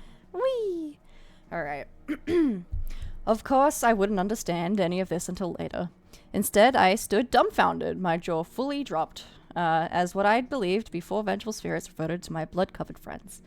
We're okay, April, said May, as she shed the remains of Kathleen's body, though I do appreciate how upset you were about our deaths. It's over now, Emma said. You're safe. I shook my head. What about Martin? From what I read, May replied, since he's just an illusion, he should disappear now that Martin's not an illusion. I sputtered. He's a copy of Brandon. I saw him transform into the same type of fucked up creature. All eyes turned to May. Oh, fuck. That might be a problem. The door upstairs slowly opened, and we watched as a small child, once I finally could stop pretending to love, stepped towards and examined the cruising scene below. I thought about making up a story that Daddy had been hurt in an accident, or that we were all doing some elaborate role-playing game, but that'd be no use. I'd grown sick of lying. We just murdered your dad, you wretched little bitch, I sneered. I never really believed you were my son, and we're all gonna kill you too. Holy shit. You wretched little bitch. It's possible that I could have said something more constructive, but I can't say anything I regret. But I can't say I regret anything, even when accounting for the chaos that subsequently unfolded. Martin's mask fell quickly, and it made sense. There was no one left to fall. I only remembered what followed in a blur. Martin pounced, charging towards us in rapid speed. He had knocked into May, who hit her head against the large table as she fell. Next thing I knew, me, Emma, and a furious Casey were holding Martin down, while Olivia ran for the dagger still embedded in Brandon's body. I remember Martin's claws slashing into Casey's chest, Martin's flailing legs kicking and destabilizing the tall bookcase next to me, and the brief glimpse of the vase sliding off the top shelf before everything went black. Not again. I found myself where I'd started many months ago. I awoke alone in the upstairs bedroom of my townhouse. I still felt groggy and my head ached. The door opened and Emma entered with a tray of food. She smiled at me when she saw that I was awake. I know you have a lot of questions, but first, how's your head? It's fine. Please just tell me exactly what happened after... You got knocked out cold? Okay. Emma recounted how she and Casey had managed to restrain Martin just long enough for Olivia to run the blade through him. Martin's dead, she told me. You really are safe now. It's all over. I asked about the others, and according to Emma, Olivia had taken May and Casey to the hospital. May got a concussion, and Casey's got cuts all over him, but not too bad. They'll be okay. The blade, could I see it? Emma asked me why. Just bring it, please. And the book where Brandon just documented his spells. It's in the attic. It's in the bottom of the box by the stairs. Emma did what I asked, returning a few minutes later. Jean's the real hero behind all this, she said as she passed me the knife. Just let us know anything we need to finally. She froze, stunned, as I hopped to my feet and held the blade to her throat. April, what are you doing? It wasn't easy going down 2 flights of stairs while holding a knife against Emma's throat. One misstep and I could have slit it by accident. I didn't, but I held it there anyway, like my life depended on it. Emma tried reasoning with me, listing all the reasons why I didn't need to worry about her. Look, if you really are Emma, I'll apologize to you later, but I'm too fucking tired of being lied to. Of being told I'm safe when I'm not. April, please, don't do this. But did it never occur to you how it might look when you're here by my side and everyone's conveniently absent? Emma thought about it for a moment. Okay, I understand. For all you know, I could be Martin in a new mask, trying to fool you again. I don't know what to think. I don't even know you. Just do whatever I say, please. Okay, said Emma. Okay, I get it. I'll do what you say, and we'll get through this. I hated how I couldn't tell whether Emma's words reflected honest devotion to me, or just another diabolical ruse. After all, that's just what Brandon would have told me. How long have I been streaming? Literally 3 hours now. At my direction, she reignited the remaining wood in the fireplace and tossed the book into the flames. As its pages slowly burnt to ash, I continued to hold the blade against her skin, and she stared at me, her eyes warm with longing, and I stared back. I prayed that what Jean told me would happen I prayed what Jean told me would once again be correct, that the burning book would undo all the remainder of Brandon's spells, and I prayed that I would take back the life of what was stolen back to me. My prayers came true, and the blade fell to the floor as memories rushed back to me. I recalled meeting Emma in the book fair, the long conventions in coffee shops, long conversations in coffee shops, and the nights she convinced me to go out with her friends, the way we'd slowly separated from them on the dance floor. I remember counted down the hours until I'd see her again, confessing to her that the only thing I'd ever done before was exchange an awkward kiss with the boy my mother pressured me into taking to the prom. The progression slow between the slow progression, between Emma and me of holding to kissing to touching to sex. So much earth-shattering, mind-blowing sex. I remember the way she held me and let me cry onto her shoulder the night I introduced her to my parents. The trip we took abroad, the day we adopted Tessa, the signatures we placed on our marriage certificate. As my love for her coursed through my veins, it felt like this was always part of me and had never left. It surged like a river, and it grew in strength with each passing moment. I knew right then that there was nothing more true, more real than I had felt than the woman sitting next to me. I wanted to fall asleep holding onto her, and I wanted to wake up with her still beside me. I'd get my wish many hours later. May, Casey, and Olivia would return to our home with a few bandages from the hospital and Tessa from daycare. They'd find me sleeping on the sofa with my arms wrapped around my wife, and I'd awaken to loving kisses from a dog reunited with its long-absent owner. But in that moment, sitting there by the fireplace, all I could do was cry. I buried my face in Emma's chest as tears soaked through her shirt. "What is it, April? What's wrong?" she asked. "Nothing," I croaked. "Nothing. They're tears of joy." Yeah. And that's our end. Does this just link back to his page again? Yep, it does. Worth checking. Tears of joy is peace sim. I really liked the way this was written. I'm glad everything's alright. Everything's good. Everything's fine. Let's get off of this. Then whose hats were they throwing when they became the ghost? Well, they did say that it was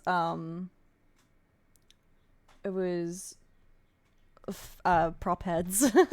So I guess they made like models of themselves, or like just bought a wig and attached it to a mannequin or something. Yeah. But that was really good. I'm really impressed by that one. How do you feel? Did I give you trust issues for your existing husband? Nope. Nope. Cool. Surprisingly, no. Surprisingly not. No tears that were shed? I felt very bad on the scene where Mia and Emma come in as a couple. Oh yeah, that would have been so hard to see. Sometimes I have dreams like that, you know. Oh, Jesus. Yeah, I will wake up feeling all emo. Oh. And I'm like, get big cuddles. Yes. But like, outside of that, I kind of expected that they are using that for. It was a really good idea. It was a really good idea. But wow. And like, man. Yeah, that was. I'm intense. Speechless. It was. Yeah, I was good. Bye bye for now, darling. I have morning duties. Bye bye, bunny. I'm happy that you stayed around. Good luck with your morning duties. All right. Yes. Was good. Have a great stream. Thank you. All Thank right. you. Thank you. Oh my god. Okay. Yep. Okay. So that was obviously a much happier ending than the Whistlers. Yep.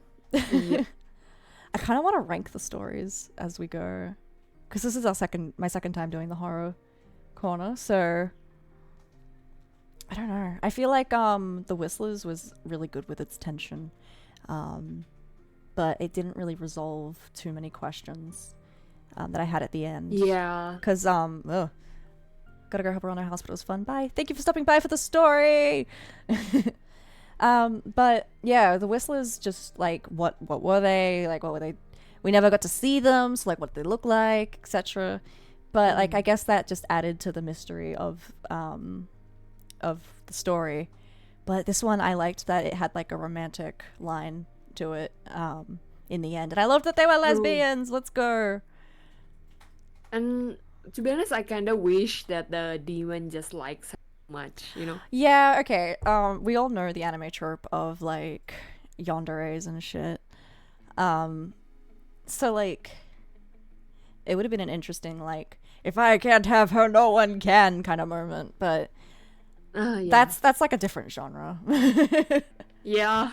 That's a different genre. That's not horror. That's like psychological romance, I guess. It is horror still, but it's got the romance tag as well usually. Right. Yeah. But yeah, wow. Oh. Do you want to do a little shout out for yourself, Melly? All right. Well, let me stretch for a Yeah. second. Stretch your limbs, feel it out. I've been sitting down for a long time, so I'm probably gonna take a little walk around the house before I jump on computer again. Yeah. But yeah, Alright. you have your Galactic Tea Time, which I'm gonna be on Wednesday, huh? Yep. There will be hot teas as usual. Hot drama. We're gonna be reading / Am I the Arsehole? So some more Reddit content. If you enjoy judgmental opinions, it's gonna be me, Melly, and Lumo the Shooting Star, our precious golden retriever dog boy. Golden retriever, yes. Our precious Not a dragon. not a dragon. He's our golden retriever. Yeah.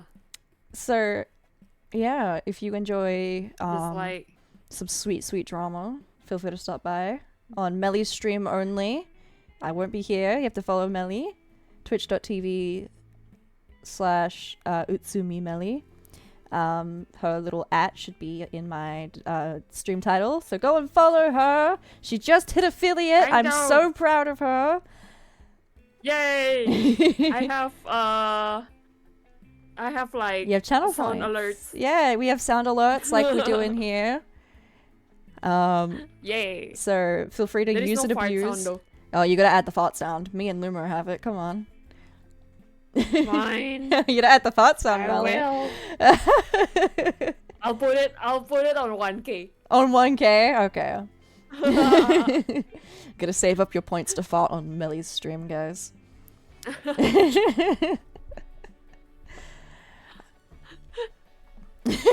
Yeah. But yeah, we have Utsumi Melly, Twitch, Utsumi on Earth on X/Twitter. What else is there? Twitter. On Twitter, yeah, follow them on Twitter. They post good funny memes occasionally. Occasionally. Occasionally, I mean, you either post them or spam send them to me. So Yes. I usually spam send, but yes. I repost it when it's too relatable to not repost, you know? See, I just repost silly cats. Silly kitties.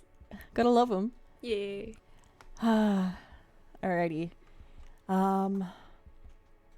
God. Alright. I ate a whole thing of grapes and 2 slices of banana bread, so I have eaten today. Yay, that's me. So is that your lunch? Yeah, like breakfast, lunch, I guess. Oh wow. Jesus. What do I say? How do people talk again? I don't know. I don't know. It's just the whole Brandon thing is, you know. Oh, Brandon. That's like the most Chad name they could have chosen. It's Brandon. It's a well-built man A little bit, with man. hazel eyes. They had green eyes. Green eyes and red Yeah. hair. I kind of want to look if... I think that was an original character, I guess. That demon. It was Cambion. Cambion names, I guess. I don't want to get fantasy names. I'm pretty sure it was a succubus, but... / incubus, I guess. This is r/D&D. Theological demons. Ooh.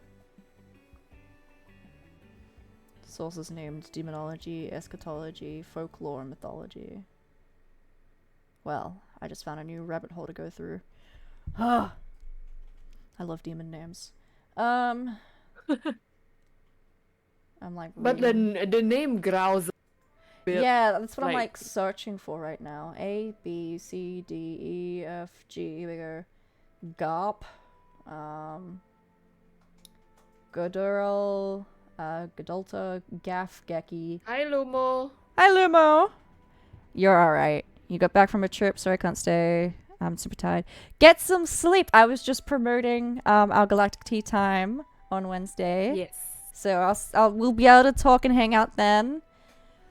I'm not seeing the name they used anyway in this story. Grousel. To be honest, Grousel sounds like a lower demon kind of name. It's not. It It doesn't. does. Is it? Grousel. Grousel. Name? Meaning? Yeah, have a good rest, Lumo. Oh, it's a family name. For Ancestry.com. Family name. What? So Grousel has siblings? It's a Mar- last name for is a it real Martin? world family. Oh. Yeah, it's a United Kingdom name, apparently. Grouse in Australia means great, apparently. It's a slang. Grouse. Grouse, yeah. Grouse. It's also a bird, I think. Grouse sounds like close to gross. Gross, or... Dun, dun, dun, dun. Dun, dun, dun. He is kind of gross, isn't he? Yes. I just found a fucking Angry. Wikipedia. It's just a Wikipedia page of like every demon known to mankind, and like not restricted to Christian mythology. Ugh. Alrighty. I think I will end here because I'm tired and I can't. I need to lay down. Yeah. Sorry for not having an after segment like I did with Snail, but Ah, it's fine. yeah. We did a great opening. Yeah, with the cockroach milk. we and did stuff. do a greater. Did I traumatize you with the cockroach milk at least? Cockroach milk. Yeah, I think I'll still avoid cockroaches in like. Cockroaches. Yeah, I'll and milk. stand in a healthy distance and stuff. I will put a roach in your milk when you come to Australia. No, please don't. I will cry. That's I fair. will literally cry. Yeah, no, I think I would cry if there was a roach in my milk too. Right. That's horrible. No. Alright, well thank you for coming. Everyone check out Melly on Twitter and Twitch, of course. Spread the Yay. love, spread the love. I'm not gonna rate anyone because no one's live right now. Bye-bye! Bye stream, bye chat. I have an ending scene. Bye. Au revoir.